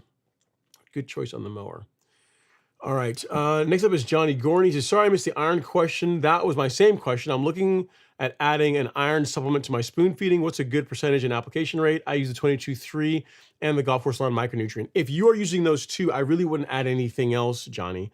What I tell most folks is, the 22-3 already has iron in it. The micronutrient is a 2% iron product. When you mix them together, I tell people if you want to, you can back the micronutrient down to like 3 ounces per thousand, and you're still going to get a great result. Like whenever you see my back lawn here, maybe the color isn't good enough for you guys. Maybe you guys want even darker than that. But what you're seeing there is the 22-3 applied at full rate, and the micronutrient applied at 3 ounces per thousand. So I've reduced the rate on the micronutrient because I've already got iron in the other fertilizer. So I don't need to overdo it. So if you like color that looks like that, then you can just do what I'm doing. If you want to go, I guess if you really want to go for broke and you want to put more iron into it, you can. You could just, either apply the micronutrient at the label rate, which is 6 ounces per thousand, or even go a little bit heavier if you wanted to. But again, personally, I wouldn't do that. I would just spray it at the rates that I recommend. Worst case, you could do 6 ounces of the 22-3, 6 ounces of the micronutrient, and that's about as far as I would go as far as adding any more iron to your lawn. Like you should get a really good result, great color response if you take that approach, Johnny. Like all things in life, all things in moderation. You really don't want to go. You really don't want to go too much. Like more is not always better. And again, I would really reserve that. If you want to get like that extra pop of color, I would save that for like, you got like an event, people coming over, 4th of July weekend, whatever, and you just want the lawn to really show out, then yeah, then maybe then you could do it. But as far as running it that way all season long, not a fan. Plus it's more expensive, using more product unnecessarily, right? There's that. All right, Michael Thomason is up next. He says, hello, Ron, Mike from Oklahoma. I mow my Bermuda grass at 0.75 inches with my Revolution 26. I need to top dress, but I also want to lower to half an inch. Which should come first? It doesn't really matter either way. If you're going to maintain it at half an inch, I would do that first. I would do that. So if you're telling me I want to top dress it, and then after I top dress it, I want to maintain it at half an inch, I would cut it to half an inch and then top dress. And then when it grows through, just keep it at the half an inch height that you want to keep the lawn at. Yep, that's the way that I would go about it, Michael. Either way will work, but that's what I would do. All right, next up is Terrence Stamps. He says, hey, Ron, and all. This might be something we can only do on the Facebook Golf Course Lawn Academy page, but how about we come up with a way to buy sand soil mix based on regions? I know you have a super sod, but for me, I'm out of luck. Yeah, so the challenge with this, Terrence, is this, right? So I've spoken with the folks at Miramichi about this, like, about like making like a blend, a level mix that's available in other parts of the country as well. The things you're going to run into is that unless you can, like if you had a local supplier that had the sand that's of good quality and you blended it there, that's not bad. That would be the way to go about it. But as far as making it, like say locally here in Georgia or North Carolina where Miramichi Green is based, and then shipping it across the country, like shipping sand is it's very heavy, right? It's really expensive to do that. So your best bet would be like for folks that really want to do it themselves, I'd say find a source locally of like a good quality sand, a good river sand, masonry sand. If you can get USGA sand, even better. And then if you have a way to integrate them to mix it, you can add carbonized PN along with that. And that's a great, essentially you're creating the level mix that Supersod has. You're doing it yourself, you're doing it manually, but that would be a great solution. But barring that, if you're in Georgia, just go out and just buy there's a link there that's at the top of the in the chat in YouTube that just will take you to the level mix, and that's really what I would use. That's what I'm going to be using on the front lawn. So we can talk about it some more. We can talk about some ideas, brainstorm some ideas in the academy and on the Facebook page if you want. But the big thing you're going to run into is just the cost of shipping this stuff. So what I tell you is find a good source of sand locally, and then depending on the size of your project, you could get yourself a super sack. So I'll give you an example. If you go to shop and then Miramichi Green, you can go to, I think it's on the second page here. You have one of our super sacks of like carbonized PN. So you got like 2 tons, the equivalent of 50 bags of carbonized PN, super rich compost. It's a picture I took when I was actually out there at the site. And you can see it's all that lovely organic and biochar creaminess. Look at all that goodness. So you'd mix that along with your sand to make a great top dressing, right? So all you have to do is find sand locally, get yourself a super sack of that, mix them, and then you'd have an excellent product. It's just the cost of doing so for most people is what's difficult to swallow. So hope that helps, Terrence. Jared Owen is up next. He says, hey, Ron, welcome from Central Florida. What's going on? We are getting a few inches of water or rain over the next 2 days. I really want to apply 1/2 pound of N before it gets here. If I watered it in, will it get wasted? No, it shouldn't. No, it shouldn't. So you're saying if you apply the fertilizer, you water it in, but then you get rainfall in the next few days, there's no problem with that at all. You could technically just put the fertilizer out and just let the rain water in if you wanted to, but no, there's no problem with you getting rainfall after you apply fertilizer. You guys tend to have sandier soil in Florida than we do here in Georgia. So as far as like nutrient moving in the soil, it does tend to leach through a bit faster than what we have here. But as far as if your question is, if I apply fertilizer and then I water it in and then I get rainfall, am I going to lose all the fertilizer? The answer is no. So I would go ahead and get your fertilizer out. There's no reason to not do that, Jared. So hopefully that helps, sir. Gives you something to do tomorrow, right? If you were bored and had nothing to do, now you got something to do. You can get out there and apply your fertilizer, right? Okay, next up is Mr. Melvin Otta. He says, hey, Ron, I am starting to hate my 20-inch California trimmer for the two wheels on the back making deep lines on my land. It's a thing. I have an option of the Revolution 26 and a Greensmaster 1600 at the same price. Which one would you recommend for me? Thanks. Man, that's a tough one. That's a tough one. Of the two mowers, the Greensmaster is going to be a better cutting mower. It's going to be a more consistent mower than really any of the consumer, pretty much anything you can buy that's under $5,000, pretty much, right? I mean, it's really hard to beat either a Greensmaster or a John Deere. Having said that, they are more expensive to maintain. If you have to like replace parts on them, they're more expensive. The Revolution is probably a bit easier mower to live with every day. If you have any kind of slope, it does better on slopes than any of my other mowers. Yeah, so you really can't go wrong either way, Melvin. What I'd say is this: if you have a dealer in your area, a Toro dealer in your area that can service the mower, so say you need to replace a reel or you need to replace a bed knife or that's familiar with grinding it. Like if you've got that, then that leans more in the favor of the Greensmaster if all you care about is just the absolute best cut quality, right? If you don't have that, then the Revolution is really the way I would go because, you know, Lee and the folks at Reel Rollers have a service where you can mail your reel in. So you could get like an extra reel, like a backup, like either a 10 blade or 6 blade. So you could literally swap them out. You can send one in, get it freshened up, and you have another one that you can be using while that one is getting freshened up, which is kind of nice. There's not really a way to do that with a Greensmaster. Like they need the whole mower whenever you do get it sharpened. So it really depends. They're both great options, both great mowers. Like I will tell you, I have an Outlet, I have a Revolution, and I have a Greensmaster 1600. The Greensmaster is my best cutting mower by far. By far, as far as like what it does to grass is a thing of beauty. It's like it literally just dices it. It's absolutely gorgeous. So both of them are going to be a major upgrade over your California trimmers. I'll say this: whichever one you choose, you're going to be much happier with it than you are the trimmer. Stripes are going to be better. You're not going to have those wear spots in the lawn like you're talking about from the two back wheels. So either way, you really can't lose. So I didn't really tell you which one I would do, but I like the Greensmaster and I also like the Revolution. They're both great mowers, man. Either one will work. All right. Next up is Brian Pope. He says, can I ask a question? I think you already did, Brian. I think I already answered it. So if you have any other questions, feel free to let me know. And I appreciate, again, the cash app that you sent earlier.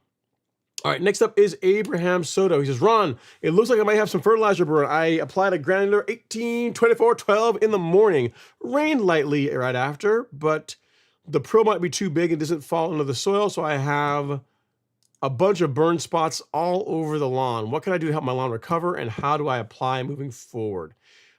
So what you can do to let the lawn recover is just time. You give it time, keep up with your mowing, keep regularly mowing it. That's going to help encourage and help stimulate new growth. So that's going to help, you know, the damaged areas to recover that much sooner. As far as you can do moving forward, I mean, if your lawn is so thick that the fertilizer that you're using is sitting on the top of the grass, like it's not getting through the canopy, you got two options really, as far as I see it. You can either verticut, scalp, or do something to thin out the lawn, use some kind of a cultural practice to help thin out the lawn so that the fertilizer can get past the canopy. Or you can do option next, the one I actually like better, is switch to a fertilizer with a smaller prill. So story time.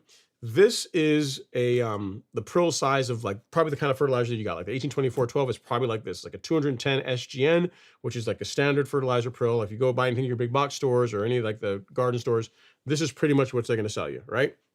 Humic Max, which is the fertilizer that I primarily use on my lawn this time of year. So this is the 210 SGN. This is Humic Max, which is 150 SGN. So you can see the difference. Like whenever I apply this, I literally do not see it on the lawn. It goes and just disappears. It's gone. Like you don't even really see it. And my lawn is you know, fairly thick and is well maintained, but this still has no problems getting past the canopy, as you can imagine this would, right? But wait, there's more. Let's say you have you want another option for something that's even finer. Say you got a green, or you're looking for something with higher potassium. So you've got Humic Max, which is 150 SGN. We also have 2 fertilizers, our 14-7-14 and 12-0-24, which are greens grade fertilizers. So this is an 80 SGN, so very, very fine prill. Literally, like you have a hard time even seeing this when it's coming out of the spreader. That's how fine it is, right? So to kind of give you contrast, the stuff that you find pretty much everywhere, which again, nothing really wrong with it, especially if you got like a taller lawn and you know that you're not really dealing with like real mode turf. Then you've got my fertilizer of choice, what I use the most, which is Humic Max, and then next to that you've got our greens grade prill. And just as a point of reference, this is the tip of a pen, so you can see how this compares to that, and then how this compares to that. You can see the pen tip is quite a bit bigger than the prill here. And then finally, the 80 SGN, the greens grade, you can't even really make out the prill. They are so fine. So given the choice, Abraham, I would switch fertilizers. That's what I would do. I mean, you can still thin the lawn out some with verticutting or like a mild scalp, but eventually you're going to end up right back where you were. So go to Humic Max or go to some fertilizer with another prill. Even if you don't use one that we sell, just get something with a smaller, a finer prill size is what I would tell you. Hope that helps, sir. Sorry dealing with that. Fertilizer burn absolutely stinks, but now you have a way to go forward and not have this problem again. So hopefully that helps you out. All right. Next up is SF Tour Guide. Says, hey, Ron, what's going on? SF Tour Guides. I guess you're in San Francisco and you're a tour guide. Thanks for coming by to say hello in the live stream. All right, next up is Kevin D. Jones. He says, Emerald, Zoysia, and Fusilier 2 combination definitely knocked out the Bermuda before the tear out. Very nice. Nice. Love to hear it, Kevin. So you're going to Emerald, Zoysia, and you use Fusilier 2 and glyphosate to knock out the Bermuda grass. I'm telling you, that combo, not the cheapest, but man, as far as close to a one and done on Bermuda grass, thing of beauty. Thing of beauty. All right, next up is Kevin Hester. He says, good week this week? He says, you had a good week this week. That's what you're saying. All right. Pillar SC and Acelepryn down. Liquid fertilizer and PGR down today. Lawn looks great. Thanks for all your help. You're very welcome, Kevin. Glad to hear that you're getting your applications out and that the lawn is looking good. Love to hear that. Speaking of lawn pictures, let me see if I have anything else here from folks that I'm missing. I think I've got everyone covered. I think I do. But if not, I'm sure you guys will yell at me and be like, hey man, you didn't answer my question. What's going on? You know, I'm sure at some point that will happen. Okay. I got a video here that came in here via email, so I'll show that here in a second from Mr. Rubin. I think you have a comment, so I'll wait for your comment. All right, next up is Adam Stark. She says, good Friday evening, Ron and Lawn Crew. Hope all is well. Enjoy, and I did hit the like button. I appreciate that. Means a lot. So guys, we got 130 people watching the live stream, only 86 likes. Please hit the like button. It costs absolutely nothing. It's a free way to support the content. So if you've not hit the like button yet, either the like button or the dislike button, you are wrong. You hit one of the two of them because I'm looking for some engagement here. So if you can do that, I would really appreciate it. All right, Mace says, let's keep those likes up. 80 plus watching and only we need like 2 likes. Ron, what is the darkest Kentucky bluegrass and perennial ryegrass based on National Turf Grass Evaluation Program and a list? Approved cultivars. Any recommendations? Thanks, Ron. I do not know. I've never had a Kentucky bluegrass or perennial ryegrass lawns. I can't say for sure. I mean, I know that we have a new some new grass seed that from the folks at My Soil we started carrying this year, so I can show you that. I mean, so if we go to shop and then soil test kits and grass seed, like I think they're ryegrass. Which one is it? This one right here. So this is their ryegrass KBG blend. So I mean, as far as from my eye, that looks pretty good. But I don't know, what kind of standards you guys have. That's another one. I think that looks pretty nice to me. That's their blend of KBG and rye. So if you're looking for something, there's a little close up of it, and like another shot. So I mean, if that's not dark enough for you, I'm not sure what you really need, Mace. So I'll send you a link to this. You can take a look at it, read all about it if you want. The folks that have been buying this have been reporting good results. So it's just another one for you to consider. I can't tell you from personal experience because I don't have a Kentucky bluegrass or ryegrass lawn to be able to say, yeah, I use this and it looks awesome. But I do have an option that folks have been getting, and they've been reporting, good results with it. So take a look at that as an option for you. All right. All right, Adams. No, I already got you. And then next up we have Michael Robledo. I think I pronounced that. Hopefully I didn't butcher your name. If I did, I apologize. He says, I've been cutting my Bermuda at 2 inches. It was very green. After I cut the past 2 times, it's looking a little brown. I cut 2 times a week and I fertilize every month. How can I fix this? Am I not cutting enough?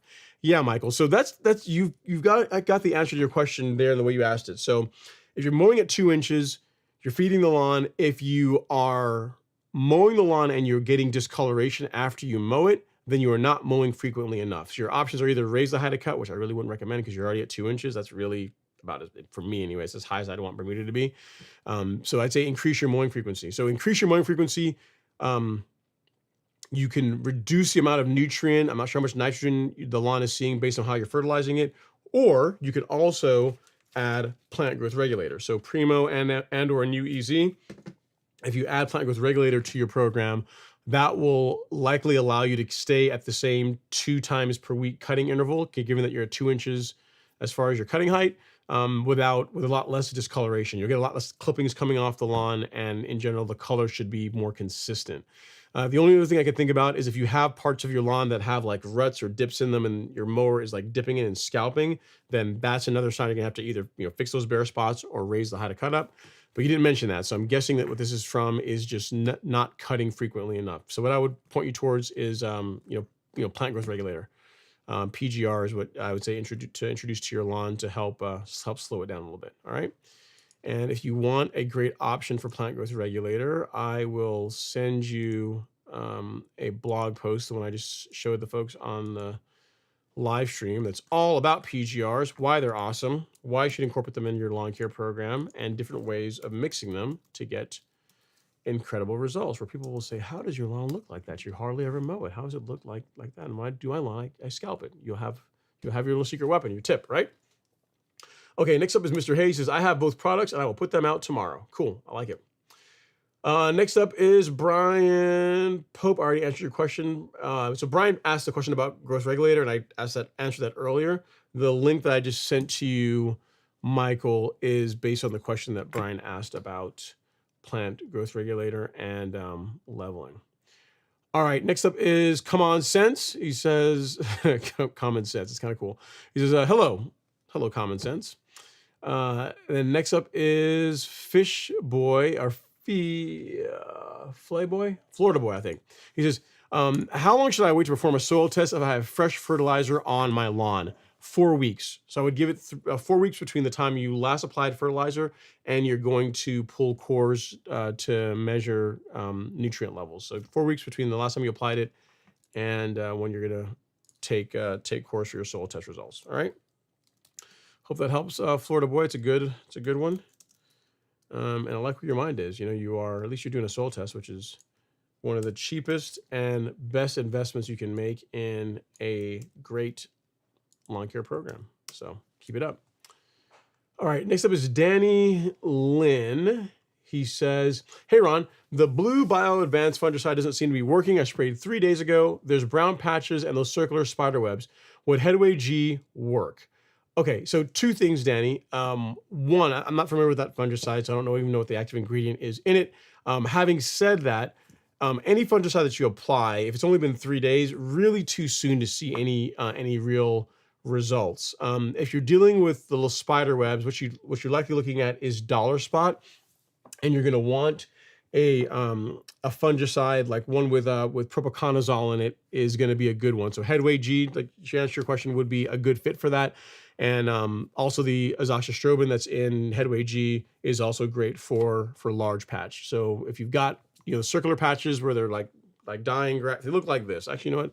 I'm trying to explain it, but I've got pictures. So why don't we just use the pictures that I've got on the golf course lawn store, right? Like, why not take the time to take the pictures? May as well show them off. So if you got parts in your lawn that look like, let's see here. I think I've got some nastiness in here to show you, some shock and horror. So if you got some spots that look like that, if you look, that's a spot in my lawn. This is probably 4 years ago at this point.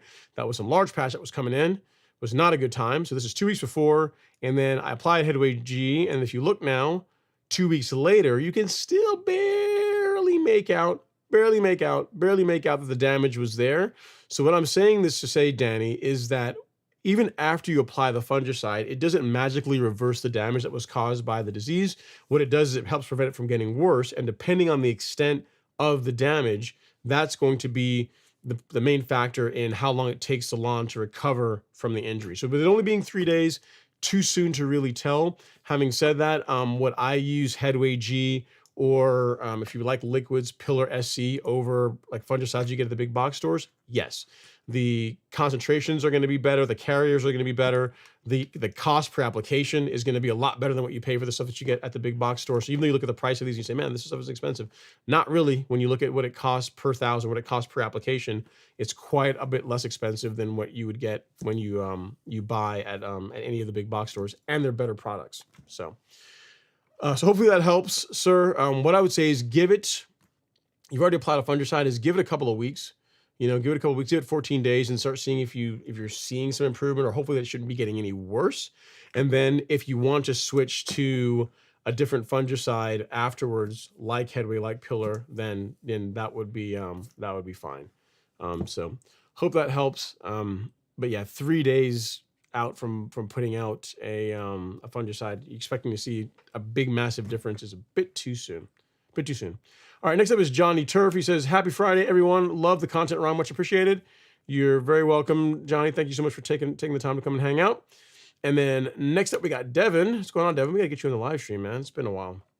He says, what's up, Ron? Your lawn is looking fire. Been loving the Zoysia updates. Can't wait to see you lay some sand on it. It's going to come soon, man.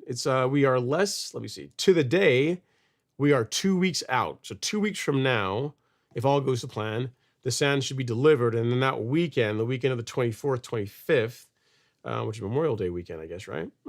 Is when I will be doing a light top dressing on the front lawn.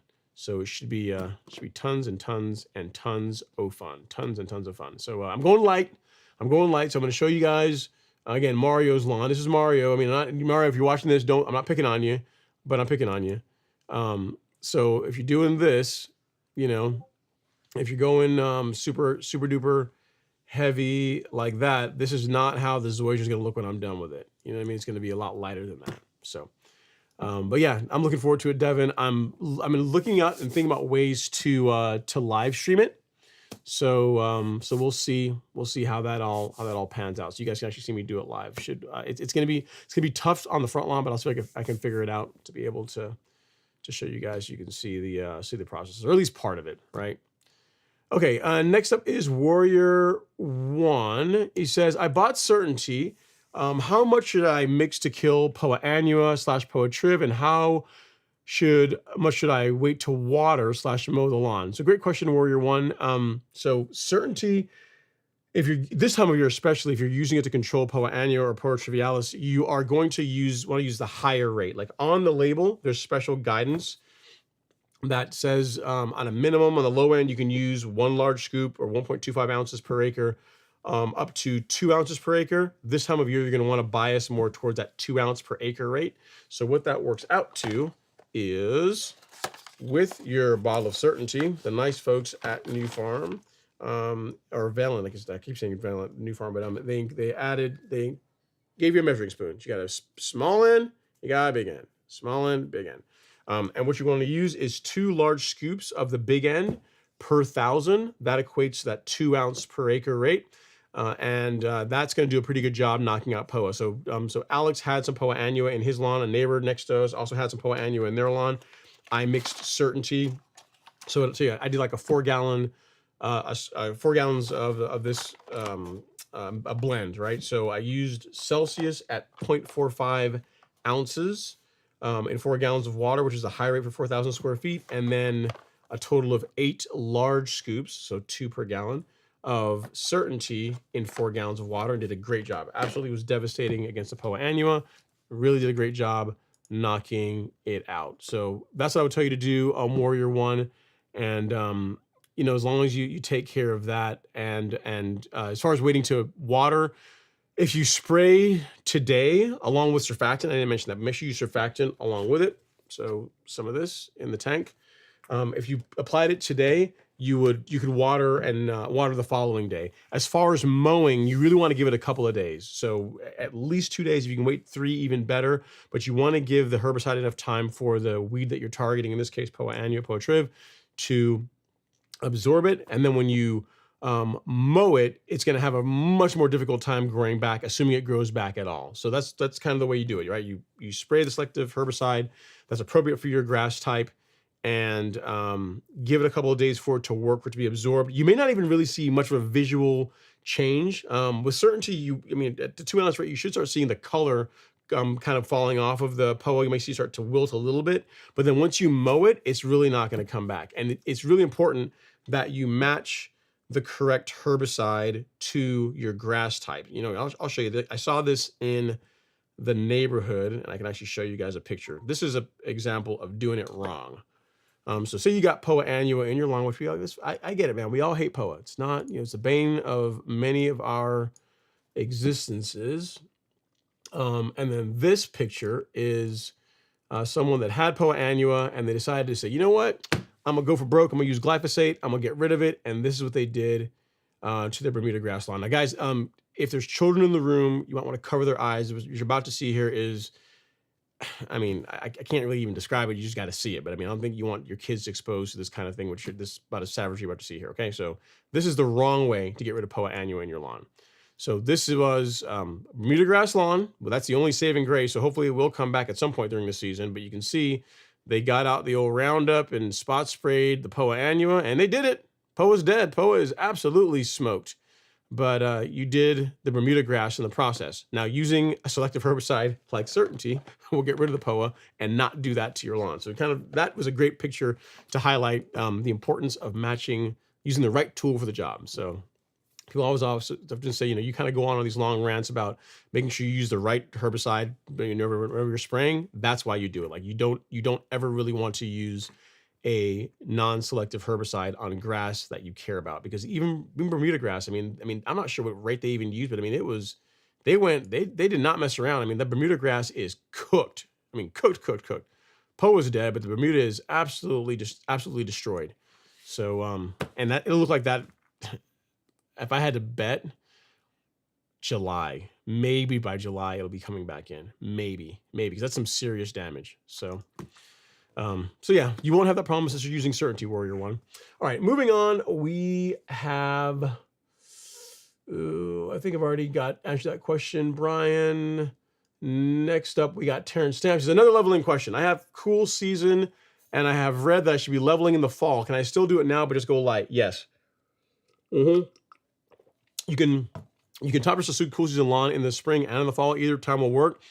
I would go lighter in the springtime, like this time of year, because you have like the summer ahead of you, right? So you don't want to go too heavy to where you're stressing a lot unnecessarily when you're going to have the high temps of summer just around the corner. So as long as you go light with the top dressing, I don't really see any reason to not do that, Terrence. And then you can save your more moderate, I'm not going to say heavy, your more moderate top dressing for in the fall time when, cool season lawn really isn't going to see adverse temperatures that are going to cause it to really struggle. So you can do it now if you want to, just go light.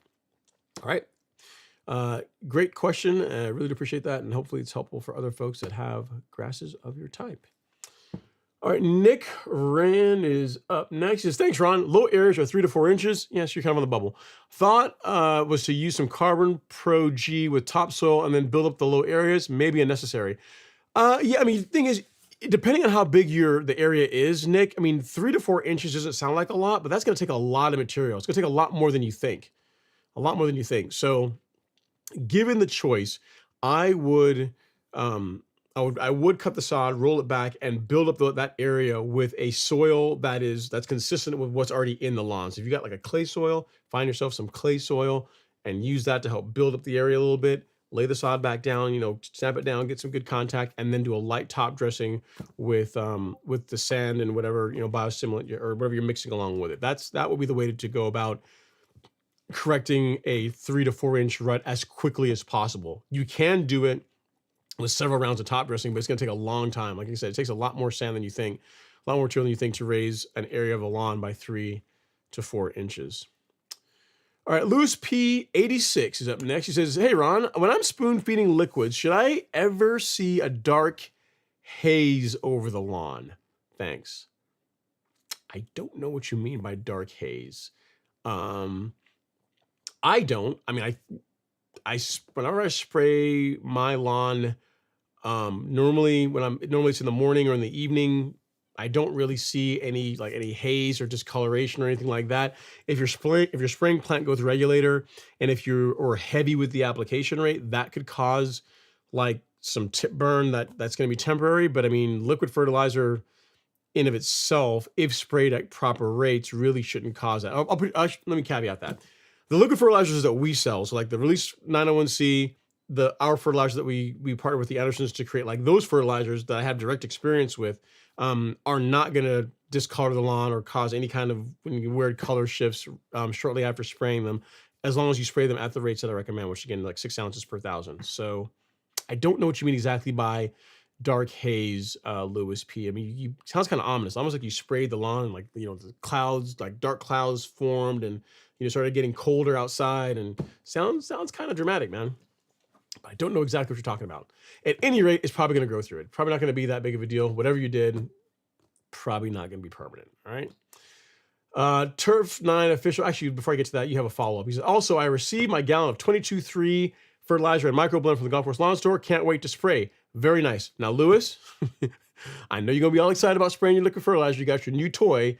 I'm going to give you 2 ways to do it. I've already went through this once, but I'll do it one more again.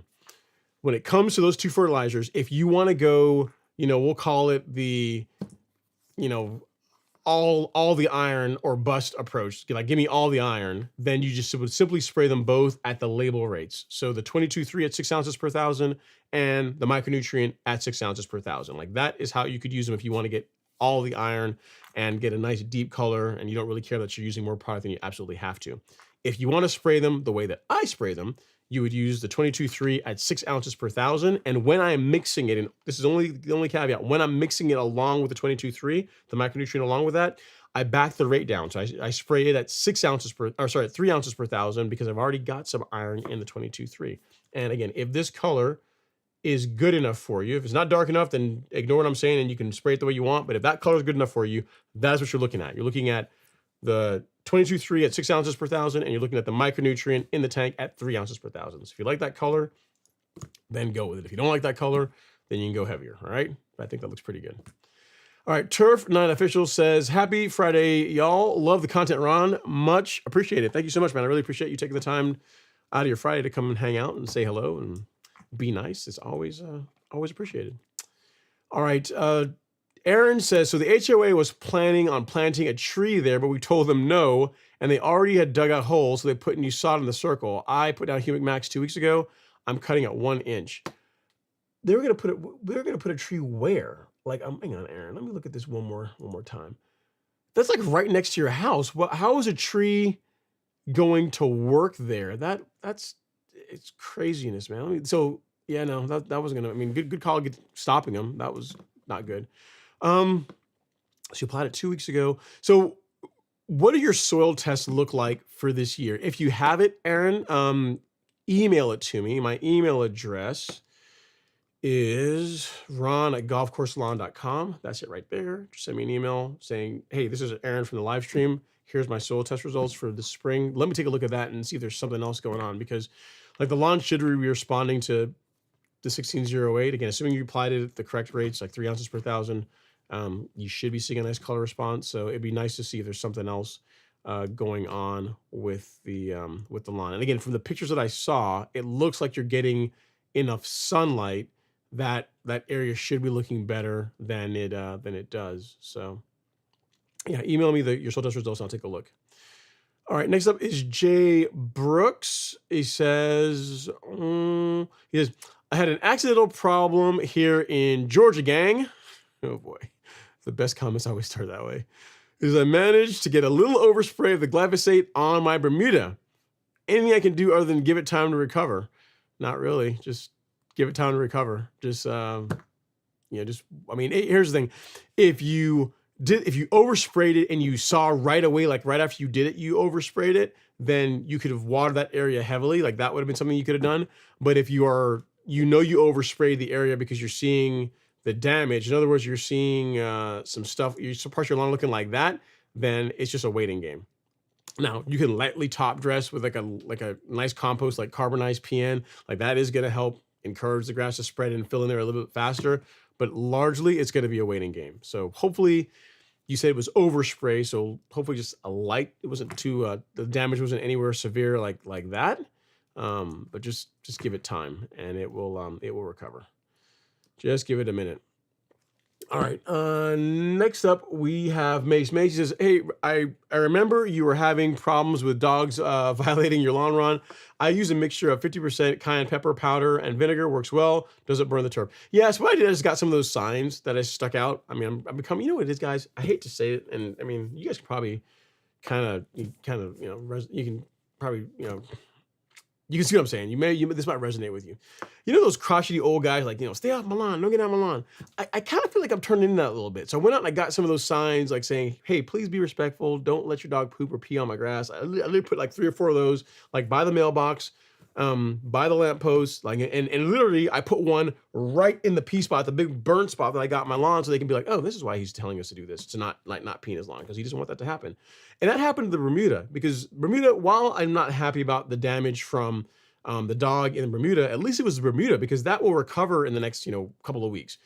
The zoysia, I can't afford to have that happen. Like, I could be looking at, a nasty spot in the lawn for a month, maybe longer, depending on how potent what Fluffy puts out is, right? So yeah, and I don't want to go to that. I mean, you can do those, but I don't want to put out anything that's going to irritate the dog and make them, like cause them to start sneezing or whatever. I don't want to do anything like that. I figure the signs are a nice nudge to say, guys, listen, there's lots of lawns in the neighborhood. There's lots of lawns. There's lots of people that really don't care about their grass. You just happen to live in the neighborhood with one weird guy that really loves his grass. I'm always out there with the camera on it, and I'm always out there mowing it and talking to it and feeding it and doing all kinds of stuff. So please, for the love of everything green and for my sanity, please do not let your dog do his business on my lawn. It's a small thing to ask. It's like 50 feet. You just got to walk past and not let your dog do that. So I got signs there. We'll see if that helps. Who knows? I might be encouraging people to like let their dog go on my lawn now out of spite, right? I might draw attention to it, and they'll be like, yeah, I want to show him. Go on, girl. Hold it all day. That might be a thing too. So whatever, it's grass. It'll bounce back. It hurts me more than it hurts the grass. All right, Tom Hoffenkamp up next. He says, for the John 220E guy, 0.75, the front roller setting is 6. Okay, so there you go. So Tom just told you this roller setting of 6 is what you want for 0.75. Thank you, Tom. Thank you for the assist there. I appreciate it. I was not going to be any help on that one because I'm a Toro guy. You got to get up there with your AccuGauge and check this side and check that side and then tighten it and then hope it didn't move and got to go back and forth. With a Toro, you earn your height of cut. It's not you don't get to just like make an adjustment and just have it like lock right in. You got to earn your height of cut with a Toro. It's a process. All right, Gary Kellett Jr. is up next. He says, "Happy Friday, Ron. If you spray fertilizer either by hose or backpack, do you have to water it in?" Great question. It depends on the fertilizer type. So what you'll find, Gary, is that the fertilizers that are designed to be applied out of a hose end sprayer, they tend to have lower nitrogen and tend to be not as concentrated. Like if you look at the amount of N in the bottle itself, they tend to be lower than what you would have in the fertilizers that we sell, which are concentrates. They're designed to be diluted with water. If they need to be watered in, it depends on the fertilizer. If you have something that's like more of a slow release, and those fertilizers typically are designed to be watered in. All the fertilizers that we carry on the Golf Course Lawn Store are designed for foliar uptake. So you don't need to water them in. You spray them, allow them to dry on the lawn, and then you go on with your day. There's no watering in necessary. So the label for the product or the product description or wherever you're buying it should tell you whether or not you need to apply water after you spray the fertilizer. With ours, it's pretty simple. Like there was one that we used to carry called Greens Plus. I think that one's been discontinued. So pretty much nothing that we carry from a liquid fertilizer standpoint on the Golf Course Lawn Store requires watering in after application. All of our liquid fertilizers, so the Release 901C, Release 0, NutriKelp, our 22-3, our micronutrient, literally you spray them. You spray and go on with your day. You don't have anything else to do after you're done. No need to water them in. So hope that helps, Gary. The next up is Mr. DJ Rockefeller. He says, I'm in a new construction. My lawn is approximately 11 months old, Bermuda. Congratulations.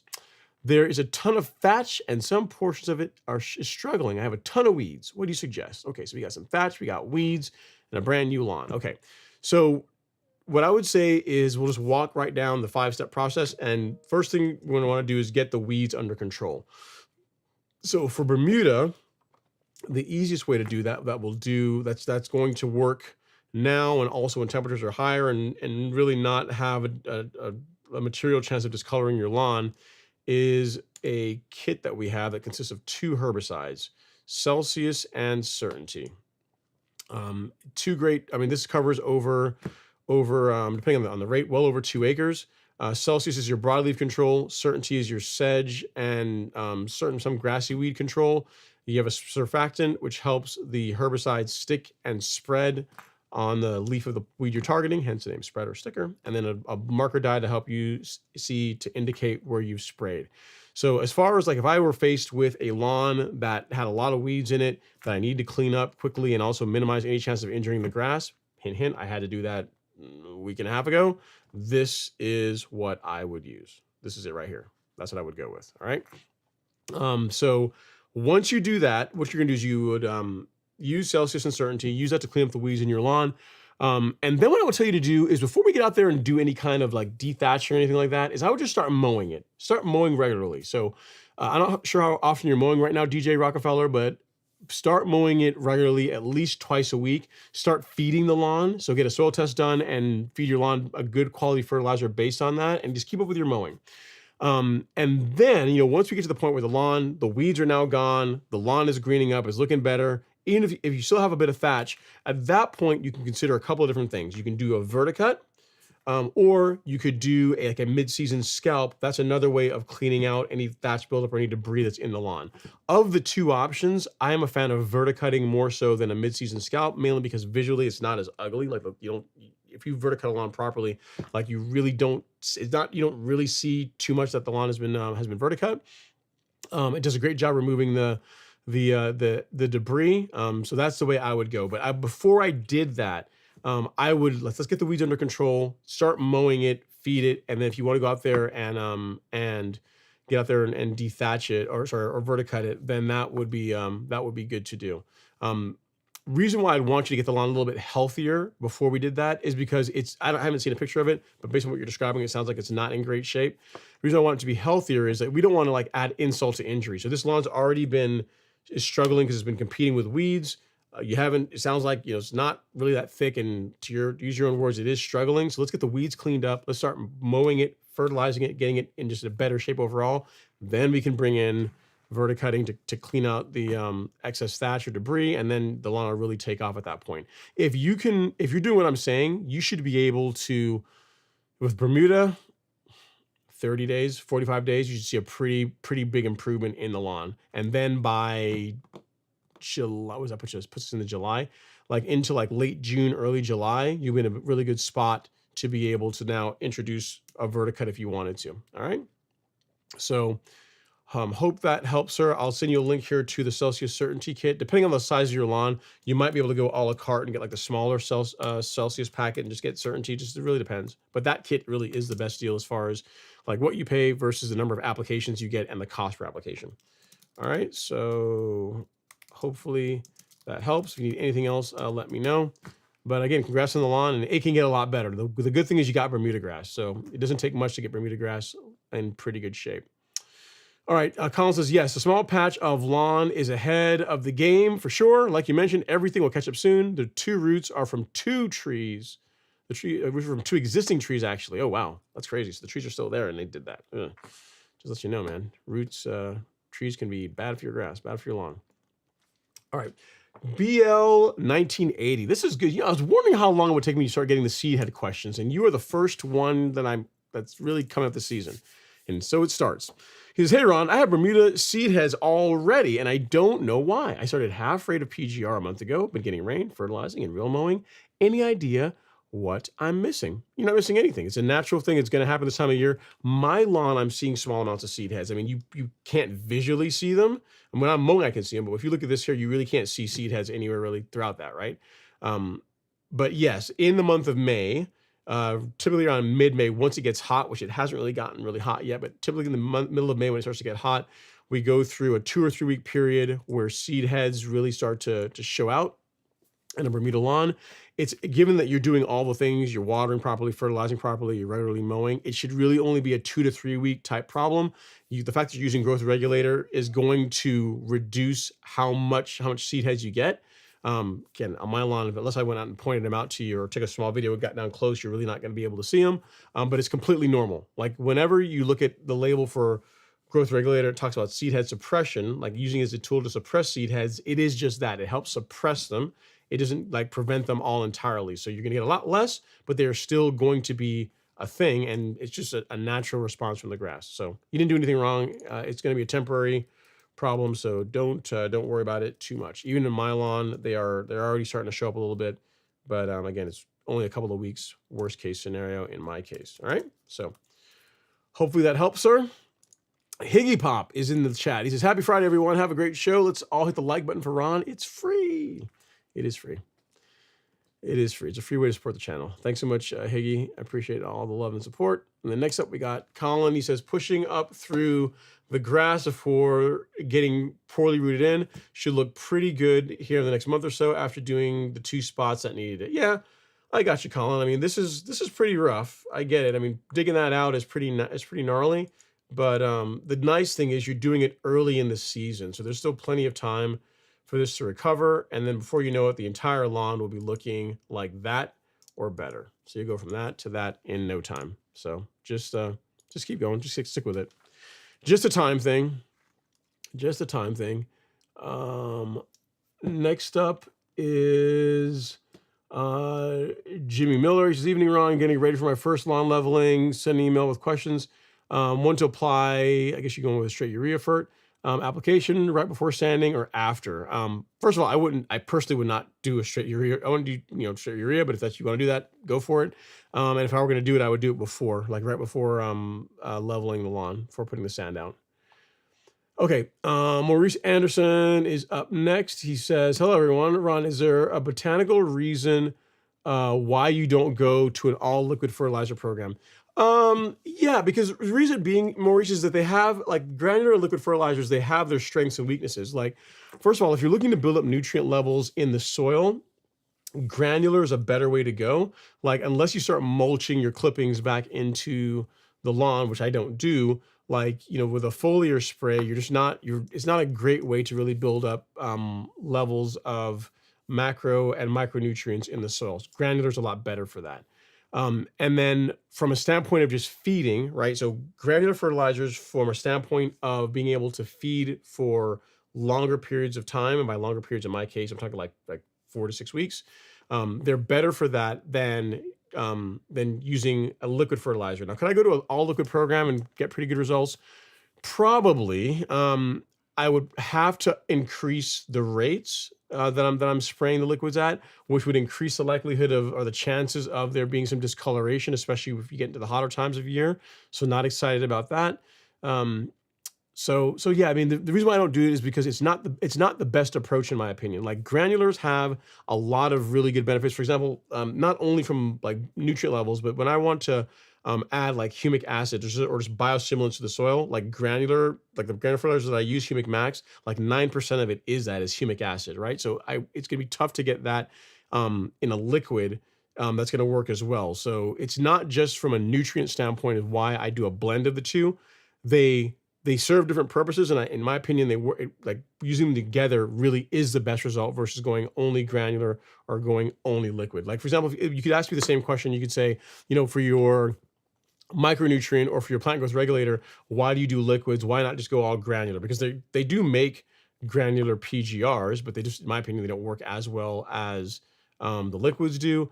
And as far as like color response, like mixing my PGR along with a liquid and doing that every couple of weeks, overall just produces more even growth, even color. Like there's all the only negative to it really is that you're out there every 2 weeks. That's the only downside.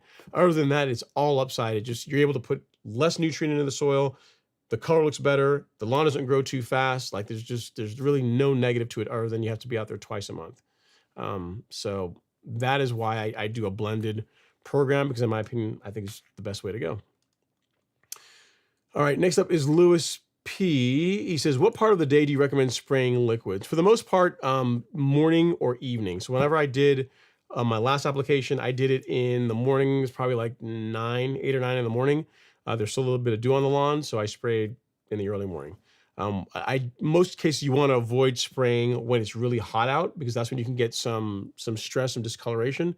So early in the morning or late in the evening are better times to go out and spoon feed or do a foliar spray on your lawn. All right, James Bartholomew, he says, came from a sod farm in Central Virginia where I'm located. Oh, okay. I guess that makes sense. Yeah, so in Virginia, a lot of you guys have fescue and a lot of cool season grasses. So perhaps the sod farmer is saying, hey, if we're putting in Bermuda, if someone's buying it in the wintertime, they don't want their lawn to look dormant. They can think we sold them dead grass.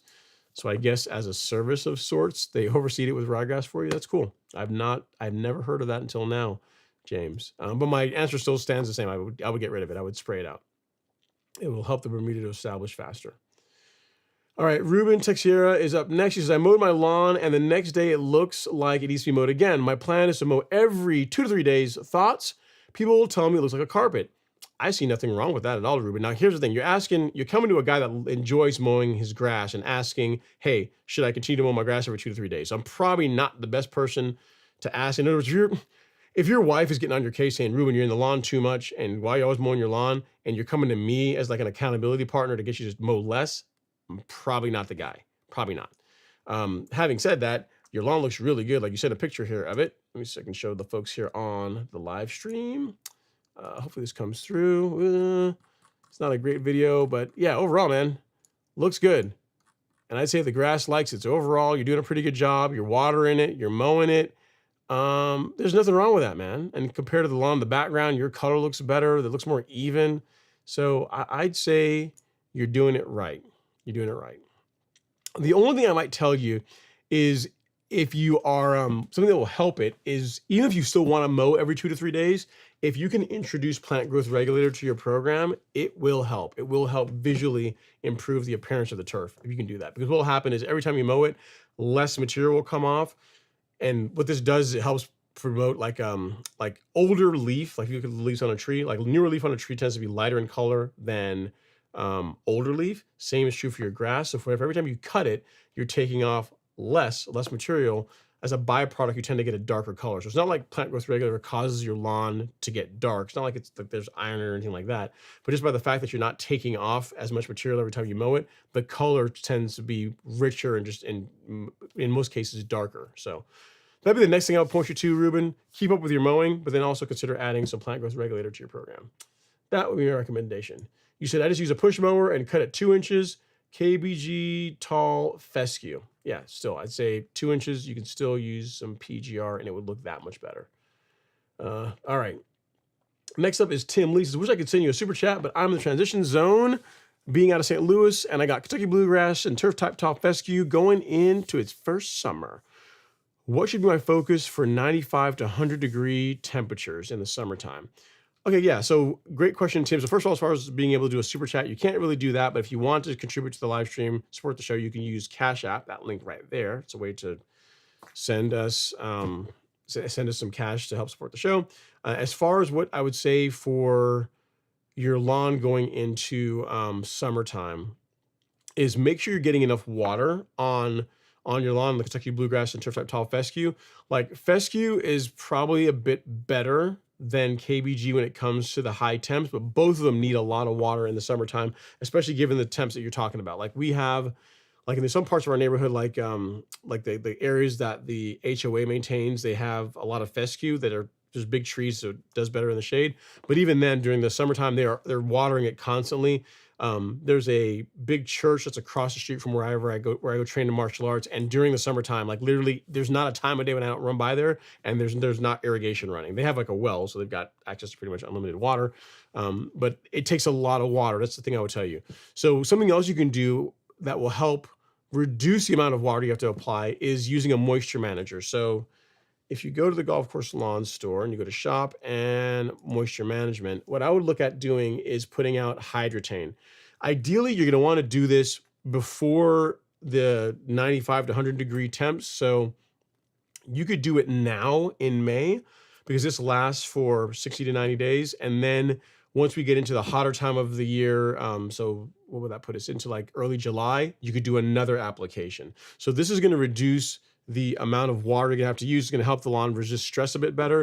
And when it comes to fertilization, you want to be careful. Like you don't want to really push a lot of growth in on a cool season lawn during the summertime. Like that's when you're just trying to let the lawn kind of get through it. If you do, lower nitrogen, slower release nitrogen, a fertilizer with some higher potassium would be my choice. If you do anything at all, you could actually do nothing if you wanted to, but something like our 12-0-24. So I'll show you that. If you really wanted to feed the lawn during the summer, again, not saying you strictly had to, but if you were going to do that, this would be a good choice. There's a fair amount of slow release nitrogen in this and higher potassium to help with the stress levels of the high temps during the summer. But the big thing is just gonna be water. Keep mowing it, keep water on it. And if you decide you're going to fertilize, use a fertilizer with lower N and then higher potassium. That would be my recommendation. So hope that helps, Tim. Congrats on the new lawn. And again, if I can help with anything else, let me know. Let me know how it works out for you. And if you're interested in reading up more on the fertilizer on the 22.3, you can find it here. So not saying you got to use it, but if you just want some interesting reading, there you go. Okay, next up is Ruben Texeras. You sent me not only a picture, you sent me a video, Ruben, so I just showed folks the lawn. I think that was you. Pretty sure it was you.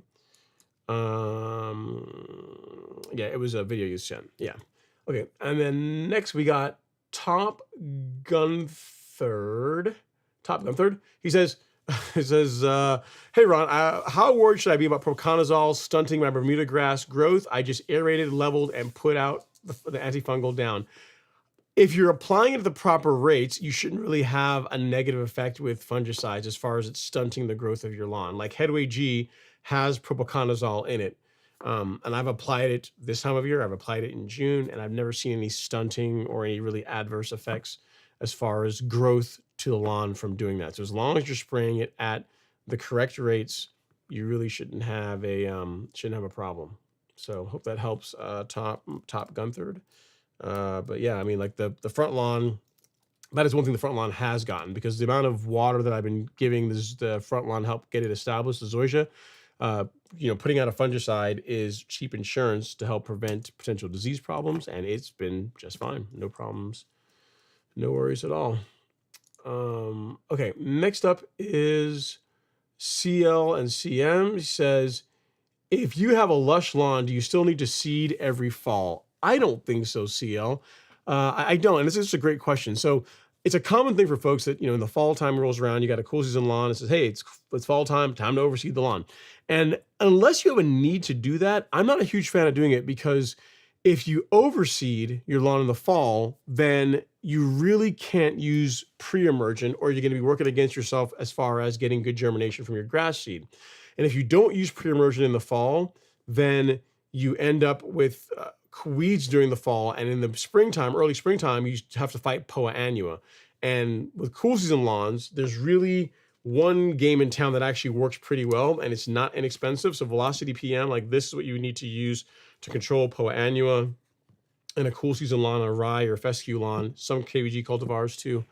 And it's not inexpensive to do this. So unless you really need to overseed your lawn, and given the choice, I would opt for like a couple of rounds of pre-emergent. So do a pre-emergent app of prodiamine in late August, early September, and then a few weeks before you expect your first frost, do another pre-emergent app of prodiamine, and then that's going to do a lot for reducing the amount of weeds you're going to be fighting during the winter and early spring, in particular Poa annua, which is a pain to get rid of in cool season lawns, because the herbicide to do it is not inexpensive. It's a great product. It works really well, but it's not, you got to bring your wallet. You know what I mean? And unfortunately, it only comes in one size. Like this one bottle treats like 7 acres. There's only really one size for it. So you're going to have it. You have it for years, which is good.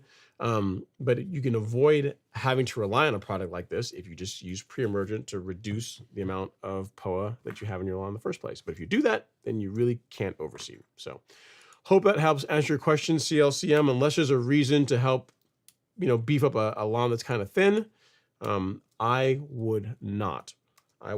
Because pre-emergent, keeping weeds out of my lawn, is more important to me than than overseeding it. All right.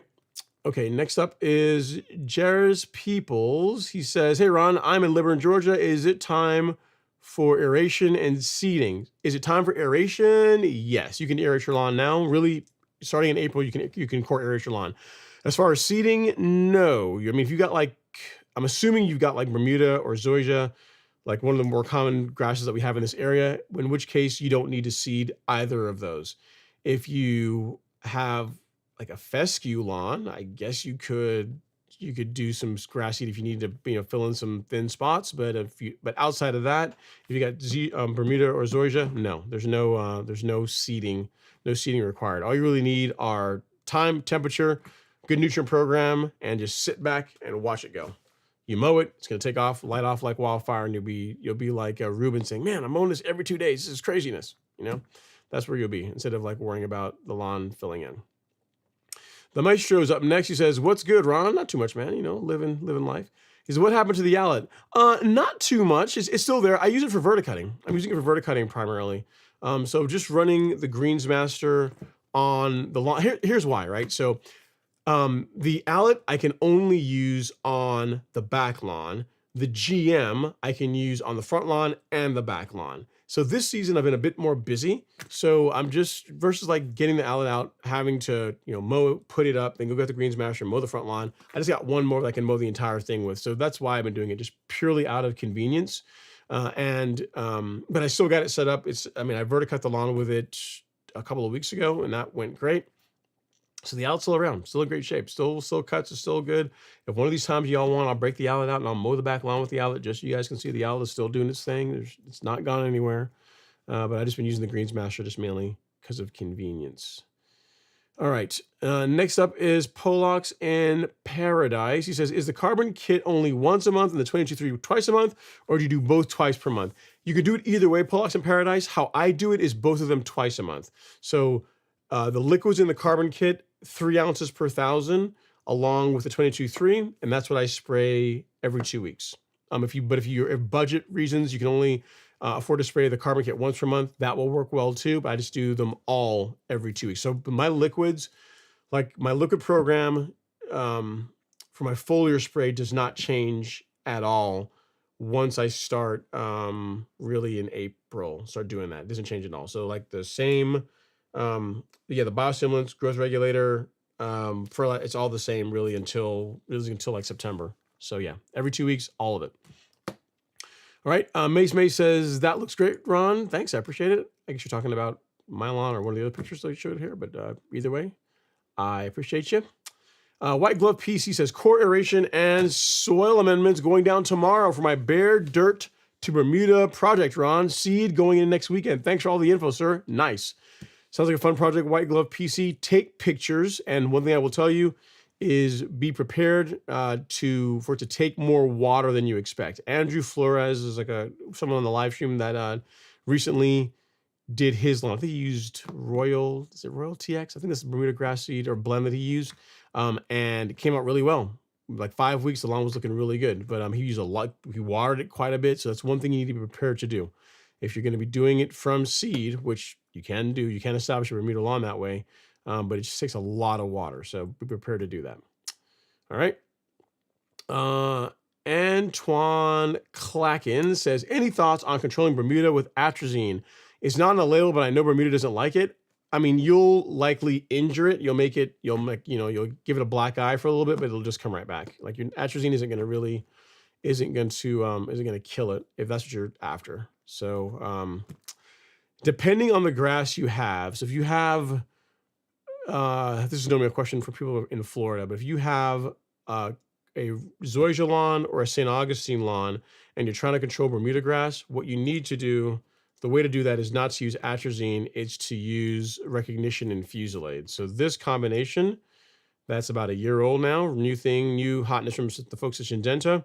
Recognition, the safener in this, metcamifin, allows you to spray Fusilade 2 on zoysia and St. Augustine at the rates that are required to control Bermuda grass. So you use this, a little bit of some surfactant and some blue indicator dye, and it does a great job cleaning up Bermuda grass in zoysia, Kentucky bluegrass, or kikuyu grass lawns. That is how I would selectively remove Bermuda versus using atrazine. Atrazine is not really going to, isn't going to do it. All right. Eric Guerrero says, love your channel. Thanks so much, man. I really appreciate it. It means a lot. And you said, when is a good time to top dress your lawn? Great. So a great time to top dress your lawn, Eric, is whenever the lawn is actively growing. So for warm season lawns, when it comes to leveling, the month starting like mid-April all the way through early August is the window for you to do any kind of a top dressing project, because what you want is the grass to be actively growing to where whenever you put out your light top dressing, the lawn is going to quickly grow through it, right? If you go too early, you're going to be looking at, a bunch of sand on the lawn for an extended period of time. If you go too late in the season, there might not be enough time for the lawn to fully recover, and you go into dormancy with some sand. Not ideal. For cool season lawns, you can top dress now, so springtime, and then again in the fall. If you can, you really want to avoid doing it during the summertime, because that's most cool season lawns, particularly like Kentucky bluegrass and ryegrass, like they struggle during the hotter times of the year. So you don't want to pile onto that by doing a top dressing project. So for cool season turf grass, spring, fall, for lawn leveling. For warm season turf grass, really April all the way through August, you have like one big peak, one big, big fat juicy area where you can do lawn leveling and it'd be just fine. So hope that helps, Eric. It's one of the best things you can do for your lawn. Talking about that, as far as leveling, a lot of folks do it mainly because they want to get that nice golf course lawn look to help improve mowing. But one of the biggest benefits that you can get from top dressing, especially if you have like a clay soil, is by introducing a little bit of sand, is the lawn drains so much better. So if you have a lawn that floods, water doesn't really, it'll sit standing on the lawn for a while. If you go out and you do a good core aeration and then use a good leveling mix that has sand as a component of it, 70% sand or more, and then some compost, you're going to see a big improvement in how well the lawn drains just from doing that. In addition to looking like a golf course and being smooth and people wondering, oh, your lawn looks incredible. Outside of all that, like just from a standpoint of just making it better to live with, leveling is great for that reason. So hopefully that helps, Eric. Now is a great time of year to go do it. Get out there and get it done. What I'd recommend when it comes to top dressing is you want to keep the amount of material that you put on the lawn between a 1/4 of an inch to 1/2 an inch of material. So 1/2 inch on the high end, 1/4 of an inch on the low end. What that works out to on most lawns is about a cubic yard of material per 1,000 square feet. If you get a cubic yard, you're going to have enough to be able to top dress about 1,000 square feet at that 1/4 of an inch to 1/2 an inch rate, and not overdo it. So if you're looking for like how much to use, about a cubic yard per 1,000 square feet. So again, hope that helps. Take pictures if you decide to go out and do it. Take pictures before, after, and if you can, during. I know during you're just trying to get through it, but if you can get someone to take pictures for you, that would be good. All right, Bumpy Lump says, what's up, Ron? Not too much, sir. Hopefully you're doing all right. And then May says, that was funny, Ron. Cover the baby's eyes. Wow, that was brutal. It was brutal. Y'all want to see it again? Again, kids, make sure the kids are put away somewhere. Don't let them see this. But yeah, if you are, when it comes to spraying herbicides to control weeds in your lawn, glyphosate is not the answer. Just say it with me now. Glyphosate is not the answer. It's not the way to do it properly. Like if you end up doing it, you can end up with this, which is not what we want. You know what I mean? You don't want to use glyphosate to kill Poa annua in your Bermuda lawn, because you'll be staring at that really for the next couple of months. So that's so painful. All right, next up is Titus Jackson. He says, I'm in Cobb County, Georgia. I have a mix of centipede and Bermuda. Okay. I've used lawn care service on my yard is full of weeds, and I canceled my services. How can I start my own program? Okay, so a couple of things. So what I would tell you, Titus, is that doing it yourself, you can get a better result, but you are also going to be out there more than they are. Because I always, anytime I get someone, like an email from someone, and I'm going to ask you a question, but I want to go up my little soapbox here for a second. Anytime I get an email from someone, or we get a call on our phone lines from someone saying, I had insert XYZ lawn service, and my lawn looked like crap. They never did a good job. It never looked well, this, that, and the other, right? The thing you have to keep in mind is when you go from that, which is most lawn care services, I guess on the low end, it's like 6 applications per year. 2 of those applications are pre-emergent. So you have like 2 apps pre-emergent and maybe a couple of fertilizer apps, maybe 1 or 2 times throughout the entire year, they come out and they spot spray for weeds, right? On the higher end programs, maybe 8 times per year. Again, still not a lot. So if you are comparing that with you doing it all yourself, you are going to be putting more work in, and you're going to get a better result. But it's not because so in other words, you're comparing two things that are not really the same. So the biggest challenge that I see that folks run into when it comes to and getting a good result when they have like a lawn care service is they don't necessarily do their part. Not saying this is you, but the common thing is, people think that you can just apply fertilizer, spray the weeds here and there, and then that's going to be all you really need for a great lawn. Unfortunately, the homeowner has the most important part of getting a great lawn, which is like the mowing. So say all that to say, as far as getting the weeds in your Bermuda lawn, what I would recommend is our kit that has Celsius and Certainty in it. You can use that on centipede and Bermuda grass. It does a great job of cleaning up the weeds while with very low chance of causing any kind of discoloration or damage to your Bermuda or centipede lawn. Once you do that, what I would tell you is to get a soil test done. And then based on the results of your soil test, we'll come up with a nutrient program, a fertilization program. So all this is kind of laid out in like a little infographic that I did many years ago that I'm quite proud of. And I get to show it off anytime I get a chance to show it off, like right now. So like, how do you get a great lawn from 0 to hero in 5 steps? Number 1, eliminate weeds. And I'm going to send you links to this stuff so you'll be able to find it. So you don't have to like remember all this right away. Eliminate weeds using an appropriate herbicide that is correct for your grass type. And so glyphosate, this would not be a correct herbicide. This is not the right way to go. This is doing it wrong, all right? So proper herbicide, Celsius and Certainty are correct for Bermuda and centipede, so that's what you would do. Next, you do a soil test because this answers the question of what fertilizer do I need to be using on my lawn that's the best for my particular soil type. So you send this out. In about a week, you'll get an email from the nice folks at Predictive Nutrient Solutions, aka MySoil, and they'll say, this is what we found, this is what you should be doing. And based on that, you will fertilize your lawn based on the results that came from the soil test. And then next is the step that most people have the most trouble with, which is regular mowing. So if you eliminate weeds, do a soil test, feed your lawn based on the soil test results, and then you regularly mow, it is practically impossible. I'd say even if you wanted to, you couldn't do it. Even if you wanted to, you cannot not get a great stand of turf grass if you do these 4 things. Now, there are other things you also can do in your program as well. Insecticide to help prevent with insect damage, fungicides for disease prevention. But the core things you need to do, the core practices, eliminate the weeds, get a soil test done in the springtime, feed your lawn, and then mow it. If you do those things, you're going to be in good shape. So with all that said, I'm going to send you some links to the stuff I'm talking about. So for your centipede and Bermuda grass lawn, you'll want to go with this, with the Celsius Certainty Kit. You'll have plenty of applications, so you'll be good to go as far as cleaning up weeds in your lawn. And then for a soil test, the one that I like is the one from MySoil. If you want to use something else, you can, but just be consistent with it. So this is your soil test kit right there. If I could learn to type. And then based on that, once you do get the weeds under control, or the weeds are in the process of getting under control, you get your soil test kit done, then we can go to the candy store. You can come over here to the shop and the lawn fertilizer section, and you can go in here and pick out anything you want to your heart's content, because you'll know exactly which of these will make the most sense for you. And if you need some help with that, once you get your soil test results back, if you want to email me, ron@golfcourselawn.com, I'll take a look and I'll let you know what I think, what I would do based on your goals, your budget, and what's going to produce the best result in your lawn, okay?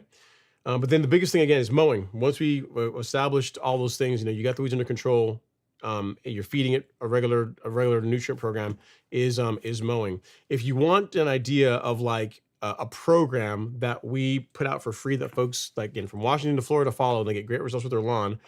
If you go to the Golf Course Lawn Store and you go to resources and then lawn care schedule, and then here our monthly application schedule, this has both a combination of products and cultural practices for both warm and cool season lawns. So starting in February all the way through to November, tells you each month, give or take a couple of weeks, depending on where you are in the country, what you should be doing on your lawn. We supply some application rates, and when we're necessary, we also have links to blog posts that kind of explains like what you're doing and why you're doing it and why it's important to the entire program. So you could just follow this. Again, a lot of folks just do just this, what's here, and they get incredible lawns. So So hopefully that helps, Titus. I'm also going to send you a direct link to that as well, to lawn program. So between those, man, you should be all fixed up. And again, if you have any questions as you're going through it, feel free to reach out to me. Me or someone else will. I mean, more likely you'll get me, because if it's or if you email, just say Ron said to email me, and just say this is Titus from the live stream. Ron said to email me, and then it'll get to me, and I'll answer you. I'll write back. Okay. So hopefully that helps. I think that's a good basis. I don't want to overload you, but that's the big thing. Get your soil test done. Or sorry, get rid of weeds, get your soil test done, and fertilize and mow. And here's the thing, you can do all of these at the same time. So as far as timing, I didn't really cover that. But let's say if I could Thanos snap and boom, right? You had all of this stuff in your lawn right away, right? You had everything sitting in your driveway. You could go out tomorrow and spray the herbicides like Celsius and Certainty. And then the only real restriction is you don't want to mow the grass for 2 to 3 days after that. You want to give it adequate time for the weeds to take up the herbicide.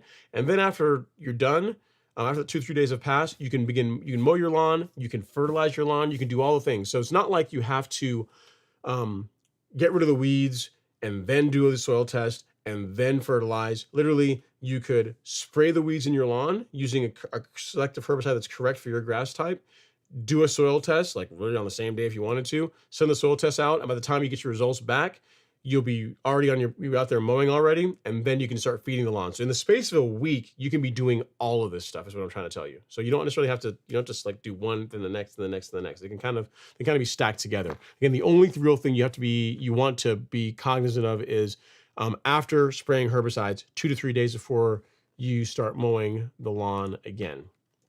And and then you'll be on your way. It's just time and consistency. If you're consistent, you're going to get a lawn that looks great. It's pretty hard to not do that if you do your part. So hopefully that helps, sir. Next up is Maxwell Perry. He says, for weed control, post-emergent, mainly clover, would you recommend Speed Zone or Triad Select 3-Way? I'm cool season. Either one can work well. I would lean you toward a Triad. I could do like a 3-way.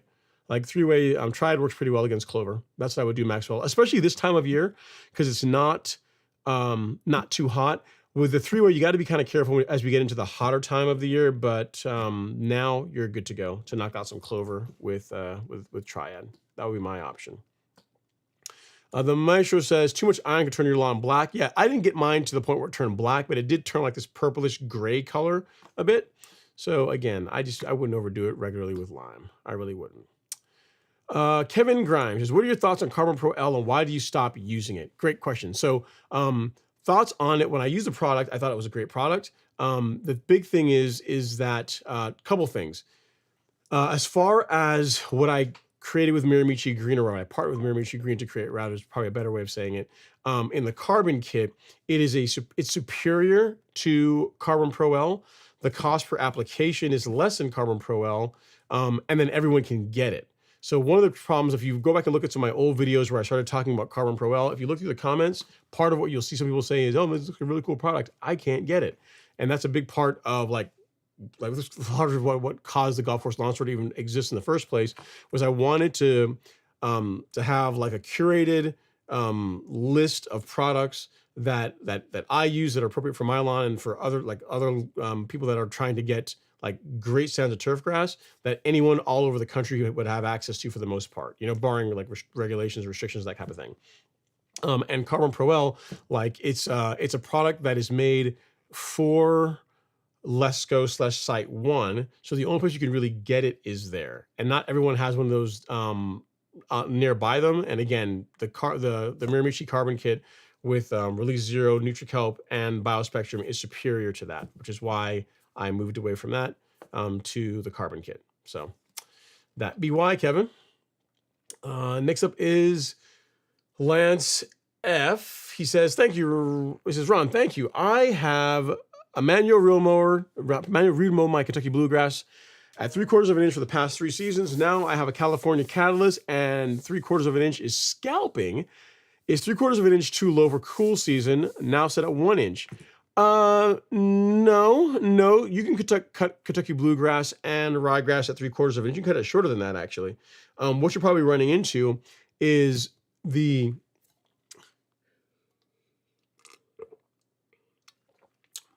manual push mower that you had was quite a bit lighter than the catalyst. So as far as it riding on top of the grass, that's probably what you were seeing, where it wasn't cutting as low.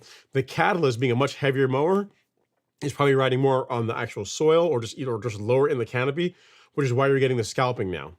So what I would say is you can stay at 1 inch, but you really should be able to, over time, work your way back down to 3/4 of an inch. It's just going to be one of these things that you got a bit of scalping because the mower that you're using is like literally 10 times, if not more, the weight of the mower that you had before. So it's just riding lower and it's cutting shorter. So you can absolutely maintain Kentucky bluegrass at 3/4 of an inch. That is no problem at all. You just have to go through and like retrain the lawn, because to truly grow at 3/4 of an inch, because what you thought was 3/4 of an inch before with your manual pusher mower was probably closer to 1 inch and change, right? Whereas with the catalyst being much heavier, now you're cutting quite a bit shorter. So, but I'd also say this, Lance, depending on how it looks, like if you like how it looks at 1 inch and mowing it 1 inch works well for your mowing schedule for your life, then you could also leave it there too. I mean, you don't have to go shorter. It really just depends on, how the lawn looks in your to your eye, and also like the amount of time that you have. But to answer your question, you can mow it short if you want to. No worries at all for that. All right.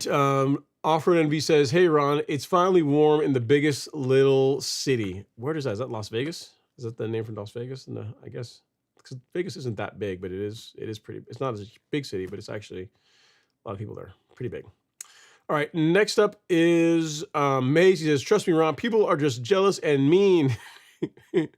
And mean, man. You have more responsibility and response from the dog not liking the odor, since they're scent reliant, and you'll so-called intelligent adult. Sad. That's just a good point. Yeah, I guess the dog is going to smell it and not even want to go near it at that point. So yeah, it's something I'll look into, Maze. I appreciate the suggestion as far as like the blend of vinegar and cayenne. Are you sure vinegar won't damage the lawn? Because that's used in some people will use that in as like a organic or a natural herbicide. So I guess it depends on the concentration, right? I guess it's in the dose. All right. Archie Amos says, "A product called Dog Mace has solved all my neighborhood dog problems. It's actually safe for the pet, but they hate the smell and walk away." Dog Mace, you say, eh? Let me screenshot that. Let's see here. I'll have to go out and take a look. Thank you for that, Archie. I appreciate it. Offroad Envy says, "The biggest little city is Reno, Nevada." Okay, so not Reno, not Las Vegas, Nevada, but Reno. All right. Next up is everyone's saying, "I mean, look into that." We all got the same problem. Devin says, "Can't wait. Would love to get on the live soon. I'll get some dates together and I will send your way." Awesome. I think the folks would like to have you on, man. You can show us. I know you got some cool stuff going on at the golf course. I think there's like a new growth regulator you're playing with. So yeah, you got to share all the secret sauce you've been working on, all secret projects. Be kind of cool. All right, next up is Ryan N. He says, "Hey Ron, soil test in February was super low on phosphorus and potassium. How long should I continue to put out the complete 14-7-14 to build those up? I'm in Florida with a fert ban coming." Depends on how low they were, Ryan. If you were just under optimal, you could do 2 or 3 applications and then switch to a fertilizer without phosphorus and potassium. If you're in your case though, if you are going to be banned altogether in Florida where you can't put out any kind of fertilizer, it might be worthwhile for you looking into some kind of fertilizer that you can use to feed your lawn for an extended period. Like, we don't carry one on the golf course lawn store, but some of the big box stores have them. Like they have something that, apply this on your lawn, feeds for like 2 months, feeds for 3 months. You know what I mean? So you're looking at something like that right before the season shuts down, or before the fert ban goes into effect. But up until then, I would keep running that. I would keep running the 14-7-14. All right. Everyday Life says, "Is it okay to top dress without irrigation? Will it take too long to recover?" I mean, if you don't have irrigation, like if you could time it around rainfall, that would be good, because irrigation or some kind of precipitation does help the sand to settle, which will help the lawn recover faster. So do you strictly have to have irrigation? No. But will the lawn bounce back sooner? Yes. Is it better for the lawn if you have irrigation or have a way to put water on it? Yes. So strictly necessary, no. But would I have if I could? Absolutely. In worst case, You can do what my buddy Lee did is he irrigated like the first day, but he also looked at the forecast and said, hey, I'm going to have rain in the next few days after we do this. And that's what he got. So he got plenty of rainfall and it helped water everything in, and which is a good thing. So either approach can work. You just need water on the lawn, whether it comes from irrigation or comes from rainfall. Water after leveling is a good thing. All right, the Everyday Life has another follow-up question. He says, I added pre-emergent in March, but for some reason I've been getting a lot of weeds, broadleaf, sedges, poa annua. Any advice? I've been applying Celsius and Certainty. Great question, the Everyday Life. So likely what you're seeing now, especially if the pre-emergent that you applied was only in March, is it's not going to do anything really against poa annua. And even some of the broadleaf weeds that you're probably encountering were growing before you like visually were seeing them. Like birdweed is a common one that you see that just pops up really quickly. And so your fall pre-emergent is really what you want to use to do the heavy lifting as far as reducing the amount of poa annua, henbit, like a lot of the weeds that tend to grow when temperatures are cooler in your lawn this time of year. You can use Celsius and Certainty. That will knock them out. But the application that you did in March is really going to offer better control against your warm weather weeds like your crabgrass, spurge, like weeds that are going to start to germinate like this time of year. Like the stuff you're seeing now has already been growing for a while. And your March pre-emergent, I mean, it's going to help some, but it's not going to do a whole lot, especially against like poa annua. Like that's been around for months. It's just that now that it's got a little bit warmer, it's really like lit off and started showing its ugly head. So what I'd say is if you have not been applying pre-emergent in the fall, do so. And if you so what kind of grass you have? Yeah, you got worms in grass. You're using Celsius and Certainty. In this upcoming fall, if your budget permits, go with Spectacle Flow. Like this will be a godsend as far as reducing weeds that you have to deal with in your lawn during the winter and also during the spring.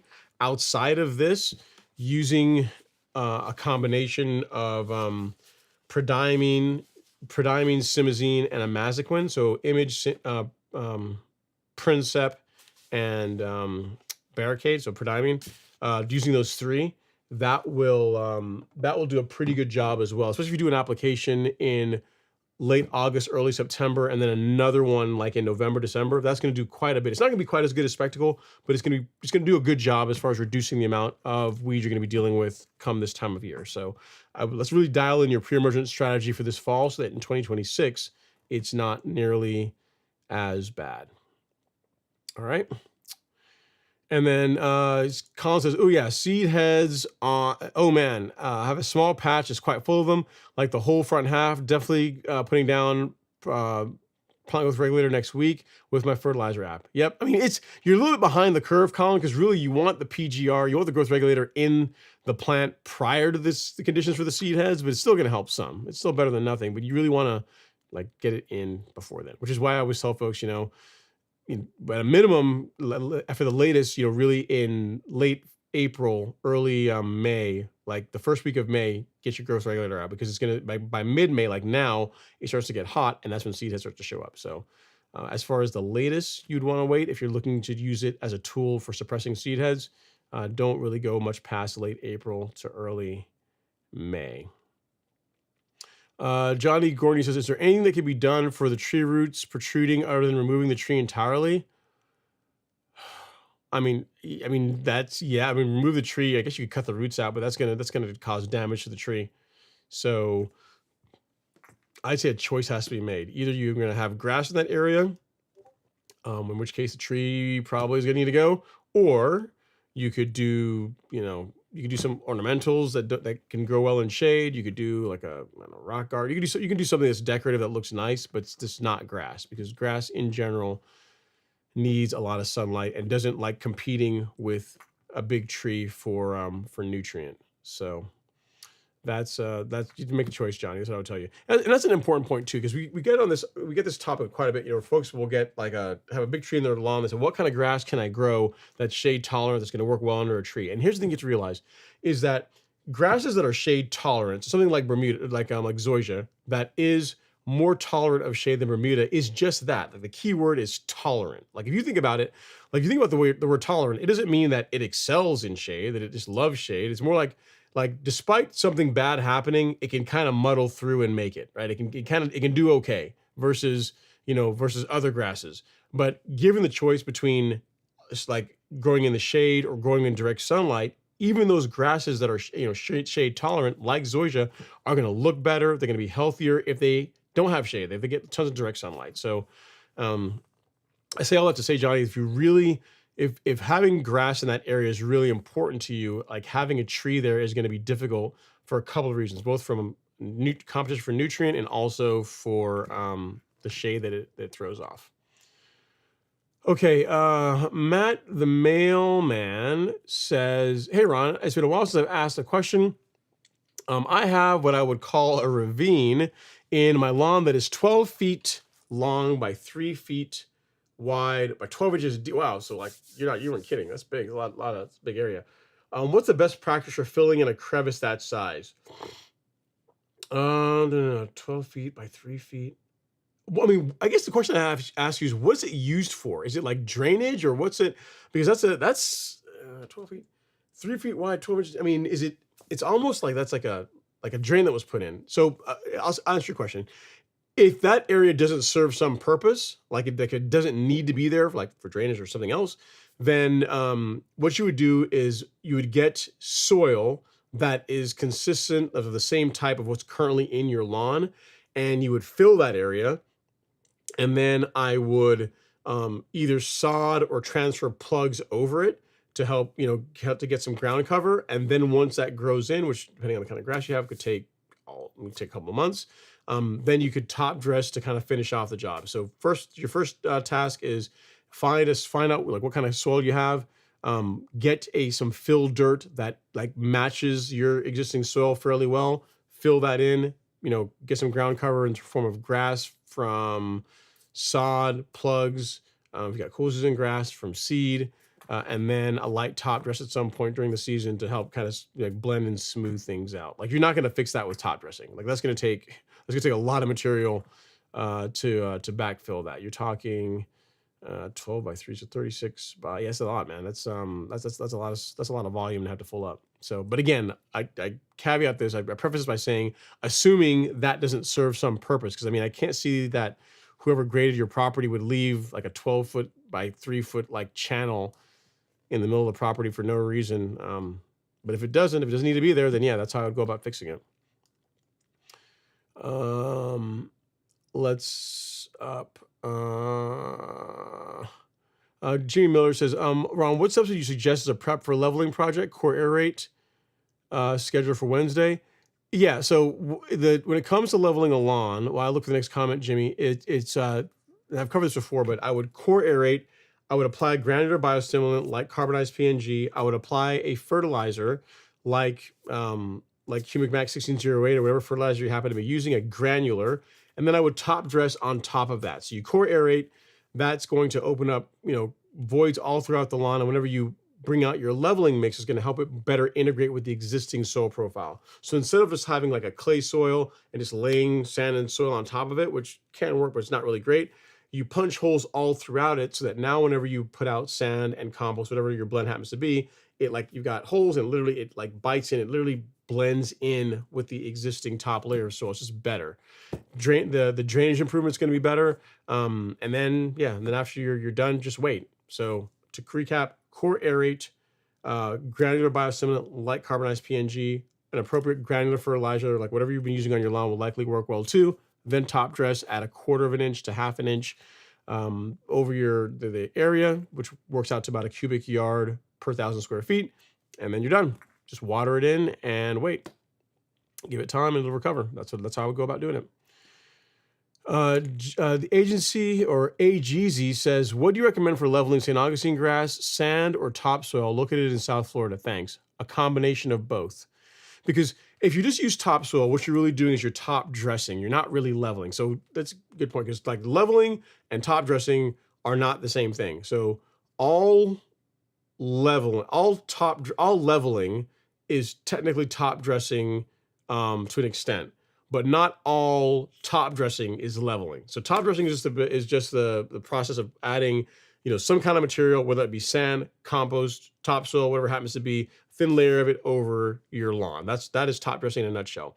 Top dressing becomes leveling when there's a sand component to it. So if your goal is to level the lawn, you need to have some sand in there, because if you just put out like just topsoil, it'll do okay, but or compost, but it'll break down over time. Whereas sand does a better job adding structure and filling in ruts and improving drainage, like all the benefits that come from a leveling project. You really need some sand in the mix to be able to do that. So if your goal is to level, a blend of sand and compost. If your goal is just to add some nutrient, add organic material, then yeah, you can just top dress with like a nice rich compost, and that would work fine. So sand and soil sounds like what you're going to need, AGZ, based on what your goals are. Lowe's says, hey Ron, how can I level my tall fescue lawn? The same way you would level a Bermuda lawn, outside of you're not going to really want to cut it super low like we do as part of preparing it. So you mean for a fescue lawn, you may have to cut it down to pretty much as low as you can get without getting into the crown. So I don't know, 2 inches, maybe a little bit shorter than that, maybe. But you don't want to go too short, because you will stress the lawn out and cause injury. And then just same material, same process. You put out thin layer of sand and soil, use a leveling rig to help work it in, or you can use a drag behind like a 4-wheeler or something to help drag it in. And that's, the process is pretty much the same. You just, the big difference is you're just not going to want to lower the height of cut as low as you would, say, Bermuda or zoysia, because a fescue lawn is not going to tolerate that like Bermuda or zoysia will. Like you can cause serious damage or even kill certain parts of the lawn if you go too short. So again, depending on the kind of fescue you have, 2 inches should be pretty doable. Maybe you might be able to go a little bit shorter, just for preparing for the leveling. But yeah, those are the biggest differences. All right, Jonathan Golar is up next. He says, hey, my name is Jonathan. I have T-Nex and I haven't used it yet. I hear you talking about Primo Max. So should I not use my T-Nex, or you go with Primo? So it depends on your goals. So the active ingredient in T-Nex is trinexapac ethyl, which is the same active ingredient that's in Primo. The difference between the two are the carriers. So the carriers that are in Primo are different to what are in T-Nex. I have used both on my lawn. I like the results that I get better with Primo than I do with T-Nex. So, I mean, the big thing is, Jonathan, if you already got it, I would use what you have. You know what I mean? I mean, one pro tip would be, get 1 bottle of Primo, get 1 bottle of this stuff. And then if anything that's convenient about Primo is that the measuring cup that's built into this bottle is super handy. So you could use that for measuring out your trinexapac ethyl or your T-Nex to make sure that you're consistently putting the right amount of product out. But if you've already got a growth regulator, I would use what you have. Now, when you're done, then maybe move to Primo. But yeah, I have a hard time telling you just to, you got a gallon of T-Nex, just throw it out. I mean, it doesn't make a whole lot of sense. But I've used both of them. I like Primo better. So take that for what you will.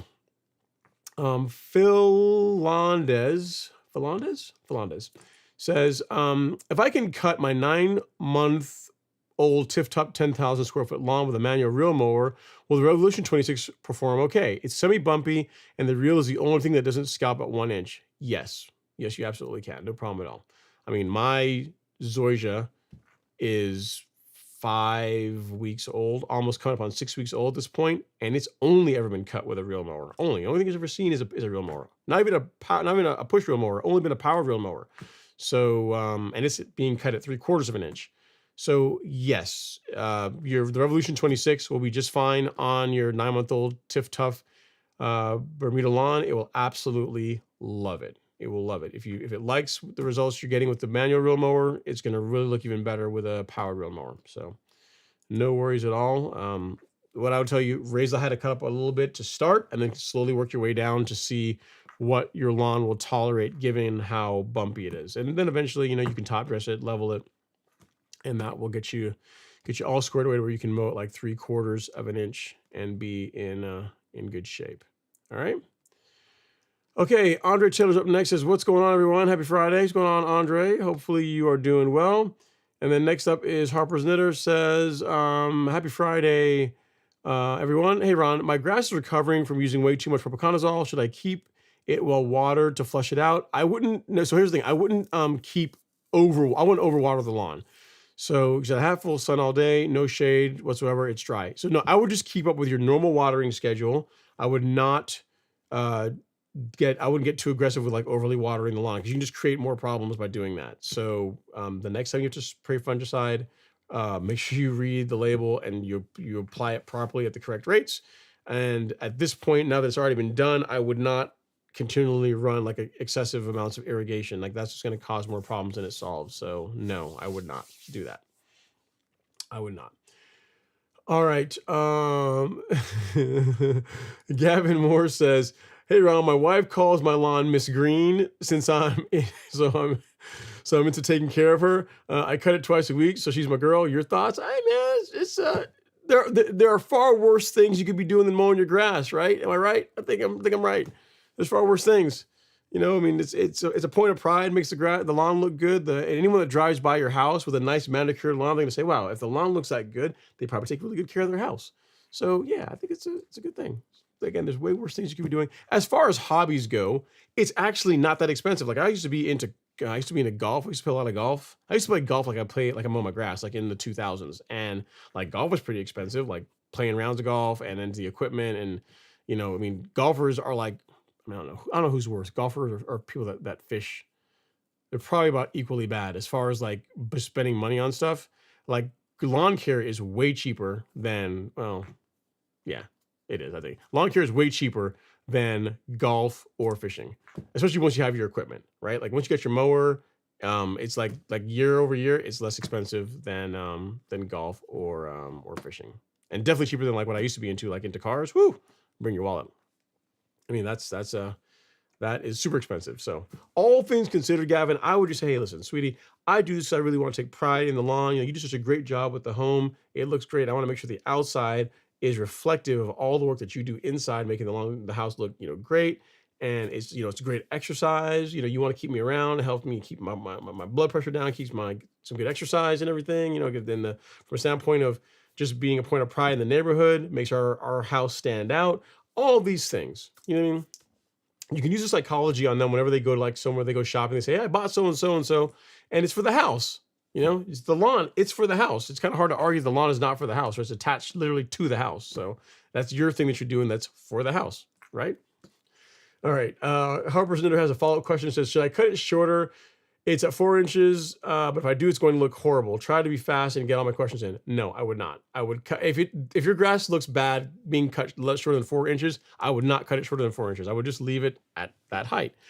Just going forward, just be more careful with your fungicide applications. Like just don't over apply fungicides or really any product, and yeah, you'll be good to go. That is what I would tell you. Let's see here. Diamond says, "Just stopping by to say hi. God bless. Don't work too hard, Hoss." Yeah, man. You know me, man. I enjoy it. It's not really work. I enjoy it. Let's see here. Next up is Jeezy says, "Would you recommend putting down a separate micronutrient fertilizer or putting down a fertilizer that has some micronutrient in it?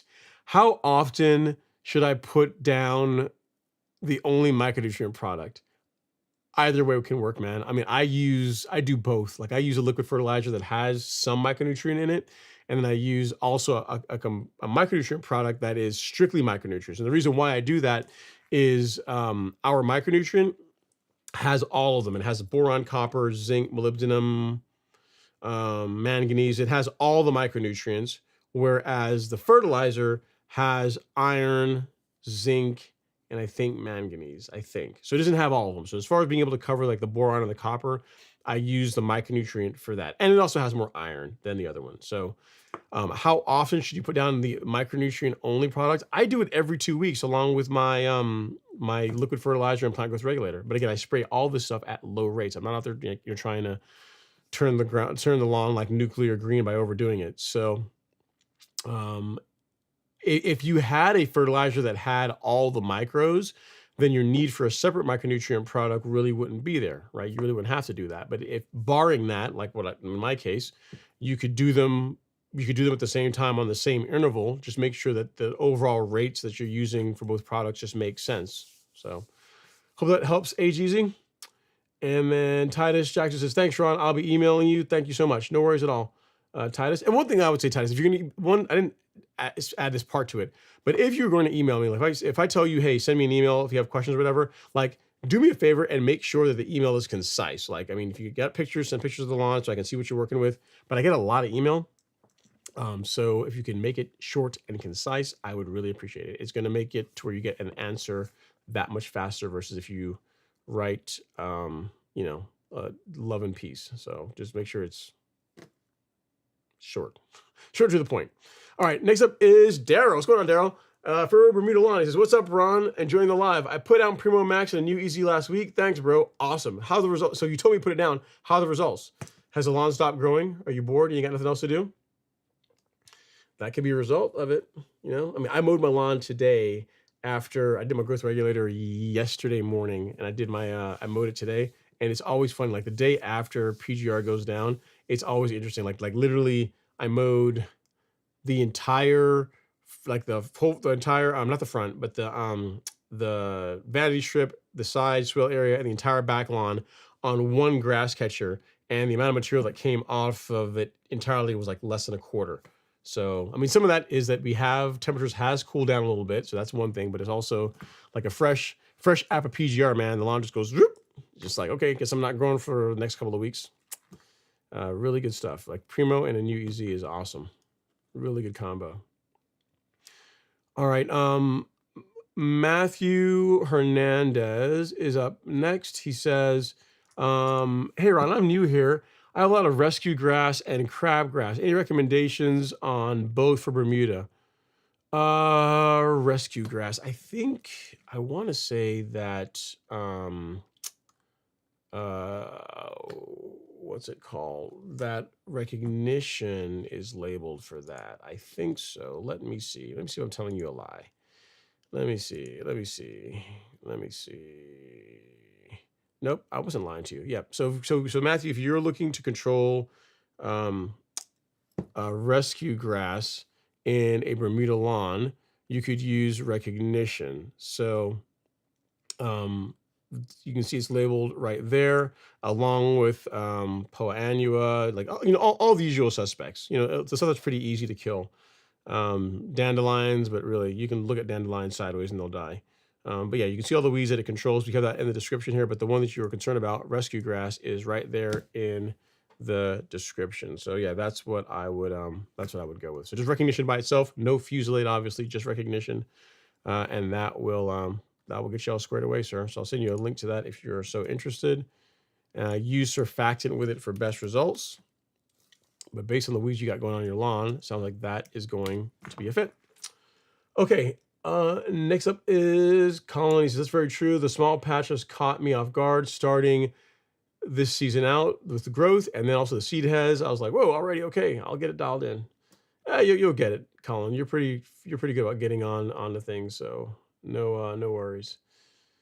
All right.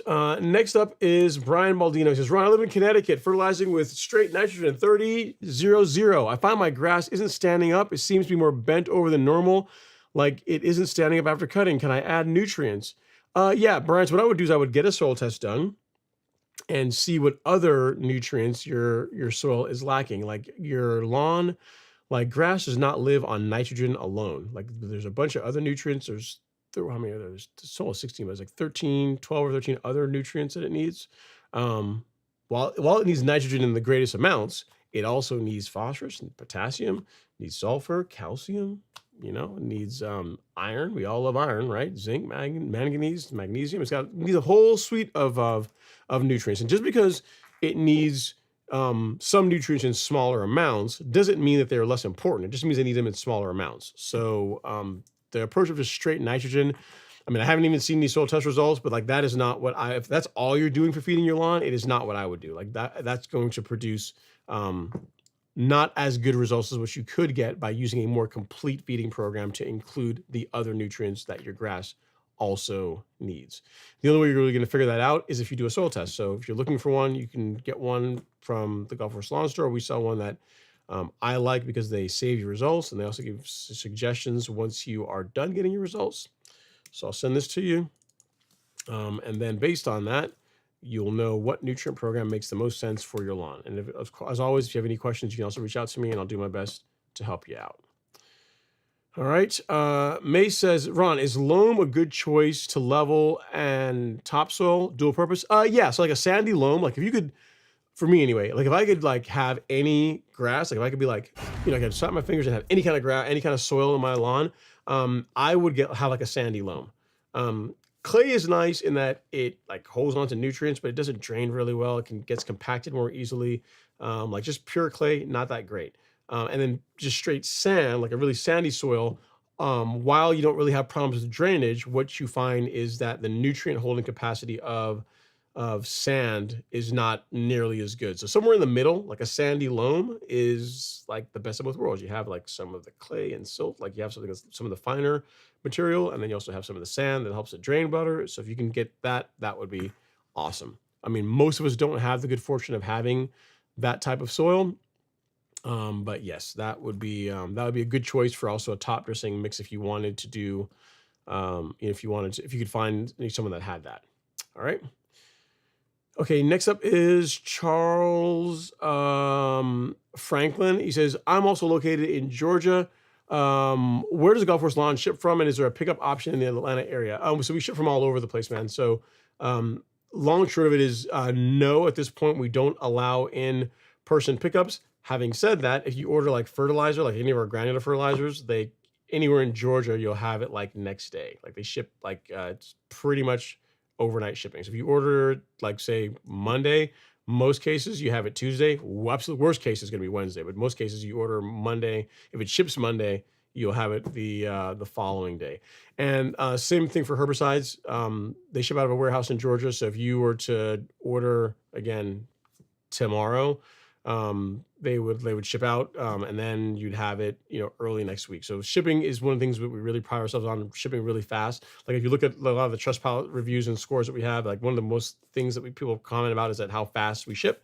So even though we don't really, at this point anyway, do in-person pickups, it's not really a detriment because you get their stuff pretty quickly anyway. So hope that helps, Charles. Next up is Chris M. He says, if I have a lawn care company come out once a month, can I put down PGR on my own as well? Yes, you can, because they're most likely not spraying plant growth regulator. So if you want to just do the plant growth regulator yourself, no problem at all with that. I mean, just make sure they're not spraying PGR. I kind of doubt they would be. They would tell you if they were. But yeah, you can absolutely do the growth regulator aspect of the program yourself if you wanted to, because nothing that they're doing should affect your PGR, other than if they were doing it themselves, which you could always just ask them really quickly and they're going to tell you no, or they might even say, what's PGR? In which case, you're good to go. No problem at all. All right. Antoine Clacken says, I'm into golf, fishing, and the lawn. It could be worse. You could be into cars. That would be worse. Like cars, in my opinion, would trump. I mean, like when I say cars, like modifying cars, that would trump fishing. I don't know, man. Fishing, you get a boat, man. I mean, I know some friends. I have some friends that have some fishing boats. You could launch just, I mean, not the shuttle anymore, but you could launch like a SpaceX rocket from. I mean, it's all the equipment they have on there. First of all, for fish folks that go fishing, and we're kind of at the end of the show, so I can go on a rant here. You guys, some of the equipment these guys have, he has, what's it called? Like a hummingbird or some kind of this like this fish monitor thing. And I'm like, bro, if you have all that, why do you even bother going fishing? Like literally, like he has one of these monitors that you can literally watch the fish come up to the lure. You can see exactly where they are. It takes the sport out of it, doesn't it? It's almost like if you had like a golf club that would hit the ball for you. Like all you got to do is, it tells you exactly where the fish are. And he's like, oh no, man, you know where the fish are, you still got to make them bite. If it's cold or hot or it rains, there's still a whole bunch of science to it. I'm like, yeah, whatever, man. You're literally using, like you're overusing technology. Like fishing is supposed to be more organic than that, in my opinion, but whatever. I don't fish, so I can talk trash. All right. Antoine says, I also enjoy skipping stones off railroad tracks. By railroad tracks, okay. Vahid Navi is up next.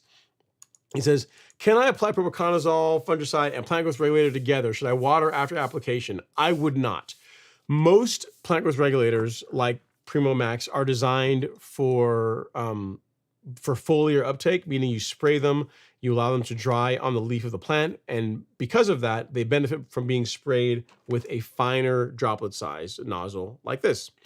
Whereas most fungicide, whenever you spray it, you're going to water it in after application. So because it's going to get in the soil, you're going to want to use a spray nozzle that produces a larger droplet size like that. So for that reason, I wouldn't really mix propiconazole and PGR. I would spray them separately. I would not do them together. All right, Vahid? Hopefully that helps, sir. I mean, yeah, I just wouldn't do it. I mean, just do them separately. There's no reason to do them together. All right. For reasons that hopefully now make sense to you as to why I say that. Okay, next up we're winding down here. We only got a few more folks here. I got it here before. Nope, still gonna be 3 hours. Next up is Adam B. Cosgrove. He says, also doing carbonized PN and Hemachar after aeration before sand. I like it. Would you recommend a 4600 after scalping a few days before aeration, or would you put the 4600 just following aeration? Either way can work. I would not use a straight urea fertilizer, but you didn't ask me that. But if you're asking, should I apply the fertilizer before top dressing and after? Yeah, I would do it after scalping and a few days before aeration. That's what I would do. I mean, to be completely honest, either way is really not going to matter too much because you're going to be doing these close together. So if you're going to be, in other words, let's say you're going to aerate tomorrow, but you're not planning on top dressing or leveling until Monday. So tomorrow's sun is Saturday, you're aerating. If you went out right after that and you sprayed the 4600 and then 2 days later you went out and you level with sand, not really going to really matter, man. I mean, it doesn't matter. Whichever way works better for you. But if it were me, if you're asking me, I would not use straight urea. I would use like a more blended product. Like I would use something that has like, you're using carbonized PNG, but I would also use something that has some potassium in it, some micronutrient. I would like take advantage of the fact that the entire soil is going to be opened up, and I would use that opportunity to put something other than just nitrogen into the soil. All right, liquid. Let me see. Charles Franklin. Nope. I think that's not me. It's not for me. Next up is Sunset Bay Golf. It says, hey Ron, looking to put out microbes on the greens. Can I do granular for easy application with our spreader? If so, I need bulk for 12 greens. Thank you. Good to see you. Yes. Yes, you can. You absolutely can with your spreader. And I will, yeah, for 12 greens. How much square footage are you dealing with, Wesley? So I'll email you after the show. I'll email you after the show what I would think. Yeah, I'll email you after the show. I'll get you all squared away. Okay. Next up is, take a screenshot of that so I don't forget. Next up we have Brian Baldino. He says, Ron, what's the best way to sharpen a reel mower? I got a Scotch 20-inch reel mower, tried backlapping with valve grinding compound. It didn't do much. Should I file or grind with a sanding disc? You want to typically use a backlapping compound. So common grits are like 80 grit or 120 grit. I just backlapped my Greens Master a couple days ago. I mean, I used 80 grit. And it worked great. Like it was like 2-3 minutes of backlapping, and it was razor sharp. You know, you could like literally go really slow at it, so it cuts paper really clean, just like a pair of scissors. I don't know what the grit is of the lapping. Like I know what lapping compound is for valves, but I don't know what grit that is. So you may have to go to something a bit coarser, a little more coarse than that if you're not getting a good result.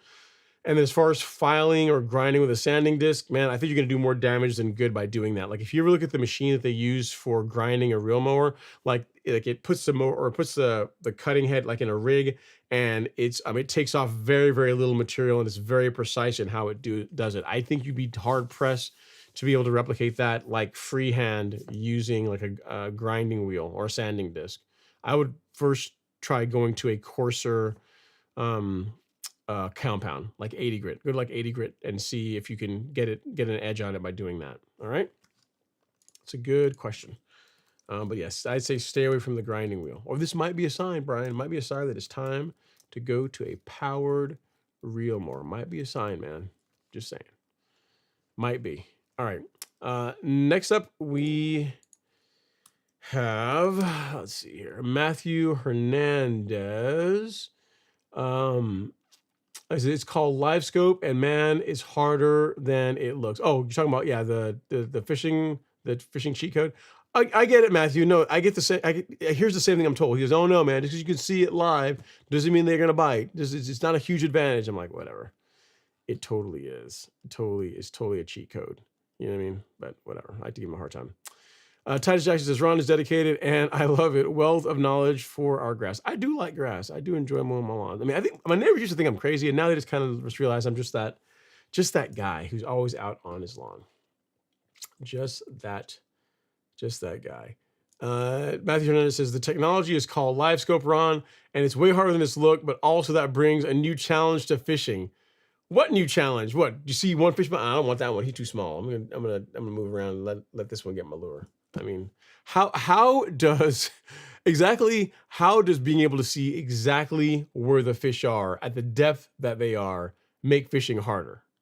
Make that make sense? That'd be like me telling you, like, yeah, man, having a reel mower, it adds new challenges to mowing your grass. It makes it so much more. I mean, there are demands of mowing your lawn before you had a reel mower, but now that you have a reel mower, it's much more difficult. There's much, it makes things much more difficult. It's not a thing. I mean, there are more considerations, yes, but it's not. I mean, I think it'd be hard to argue that your life is worse when it comes to mowing grass if you're mowing it with a reel mower versus not using a reel mower. So there is that. Adam Gosler said, thanks, brother. What would you recommend versus 4600? I would use something like this. I would use Humic Max, which is like 65% fast release nitrogen. So as far as like you getting that quick flush of growth, it's going to help support that. But you also get like 9% of this product is humic acid. So it's like you're putting a great biostimulant in the soil. You're putting a little potassium in there. This is what I would use because this is what I have used before when I've done lawn leveling projects. I would use this versus straight urea. Like absolutely. I would not. I mean, you can if you've already got it and that's what you want to go with, but this would be my my recommendation. This or something like this. You know what I mean? If you don't like, hey, I don't want to buy it, or I don't want to order anything, but that's fine. But something, look at that, look at the ingredients of that, and then if you can find something locally that's close to that, then I mean, probably gonna be hard too. But if you can find something similar, then that's where I would go. But just straight urea. The only advantage really of like straight urea is that it's inexpensive in my opinion. But as far as like using it as your fertilizer of choice after you've gone through all the work of doing a core aeration, is almost like a wasted opportunity because you could put so much more nutrient and other great goodness, biostimulants into the soil versus just putting nitrogen in. So that's my thoughts. But again, just my opinion. Not certainly saying it's the only way to do it, but just hopefully my explanation makes some sense to you. All right. Next up is May. Says, no, the hummingbird monitor puts him on the fish, but if he's not using live bait, then the sportsmanship is there because he uses artificial bait, which is what I fish with. I never use live bait, no sport. Okay, you're right. So then the hummingbird, it's a small advantage, but it's not like it makes it to where the fish automatically bite. Okay, I get it. Fine. All right, if you say so. If you say so, it just seems like it's really unfair to me. All right. Next up is Forgotten Fighter. Let's see here. He says, thanks for all your advice. I've used tons of your products to top dress and oversee my Kentucky bluegrass and fescue lawn for the first time. So much work, all manual tools, but so much fun. Love to hear it. Love to hear it. A bunch of fishing guys. Anton Clacken, LOL Live Scope.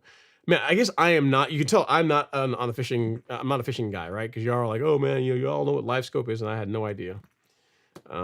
But you guys are like, yeah, man, it's obviously you gotta have a live scope for when it comes to fishing. Gotta do that, man.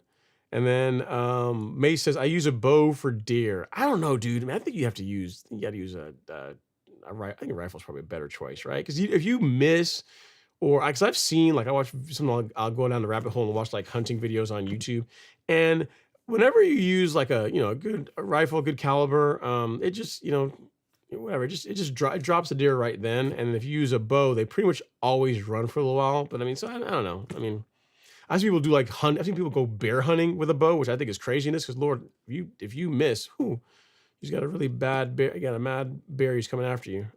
So it's weird. I guess as long as you're sure you're making it nice and ethical as far as the kill goes, then do you? It's definitely more challenge than using a firearm. I would say that. But I always question, like, is the animal suffering any more than it necessarily has to? But again, whatever. Do whatever you want to do. All right. And then our last question of the evening is Emmanuel Jacobs. He says, "Evening, Ron. I have a bag of triple 13 fert. I apply once per month at 3 pounds per thousand. I also have another bag of 32-0-10. Can I use this bag to supplement the amount of nitrogen needed for the lawn?" I guess you could. Let me see. Is that 3 pounds?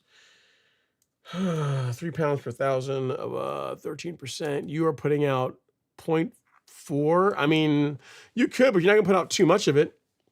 I guess it depends on what your goal is, Emmanuel. If your goal is to get to 1/2 pound of nitrogen, you're getting 4/10 of a pound from that triple 13. If it were me, I would just increase the rate on the triple 13. Like, that's less work. Like, do the triple 13 at like 4 pounds per thousand. That gets you to half a pound of nitrogen, and then you can go with your foliar sprays for everything else. Like, I wouldn't do like 3 pounds per thousand of the triple 13 and then try and figure out how much of the 32% nitrogen fertilizer I need for another 10th. That seems like a lot of work for not a whole lot of upside.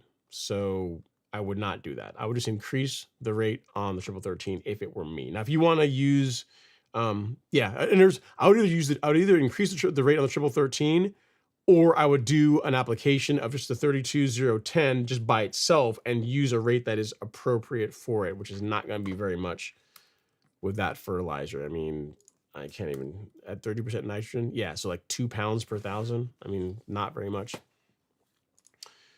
If you're going for 1/2 pound, depends on what the rate, your target rate is. All right. Well, guys, gals, I think that is all. We made it.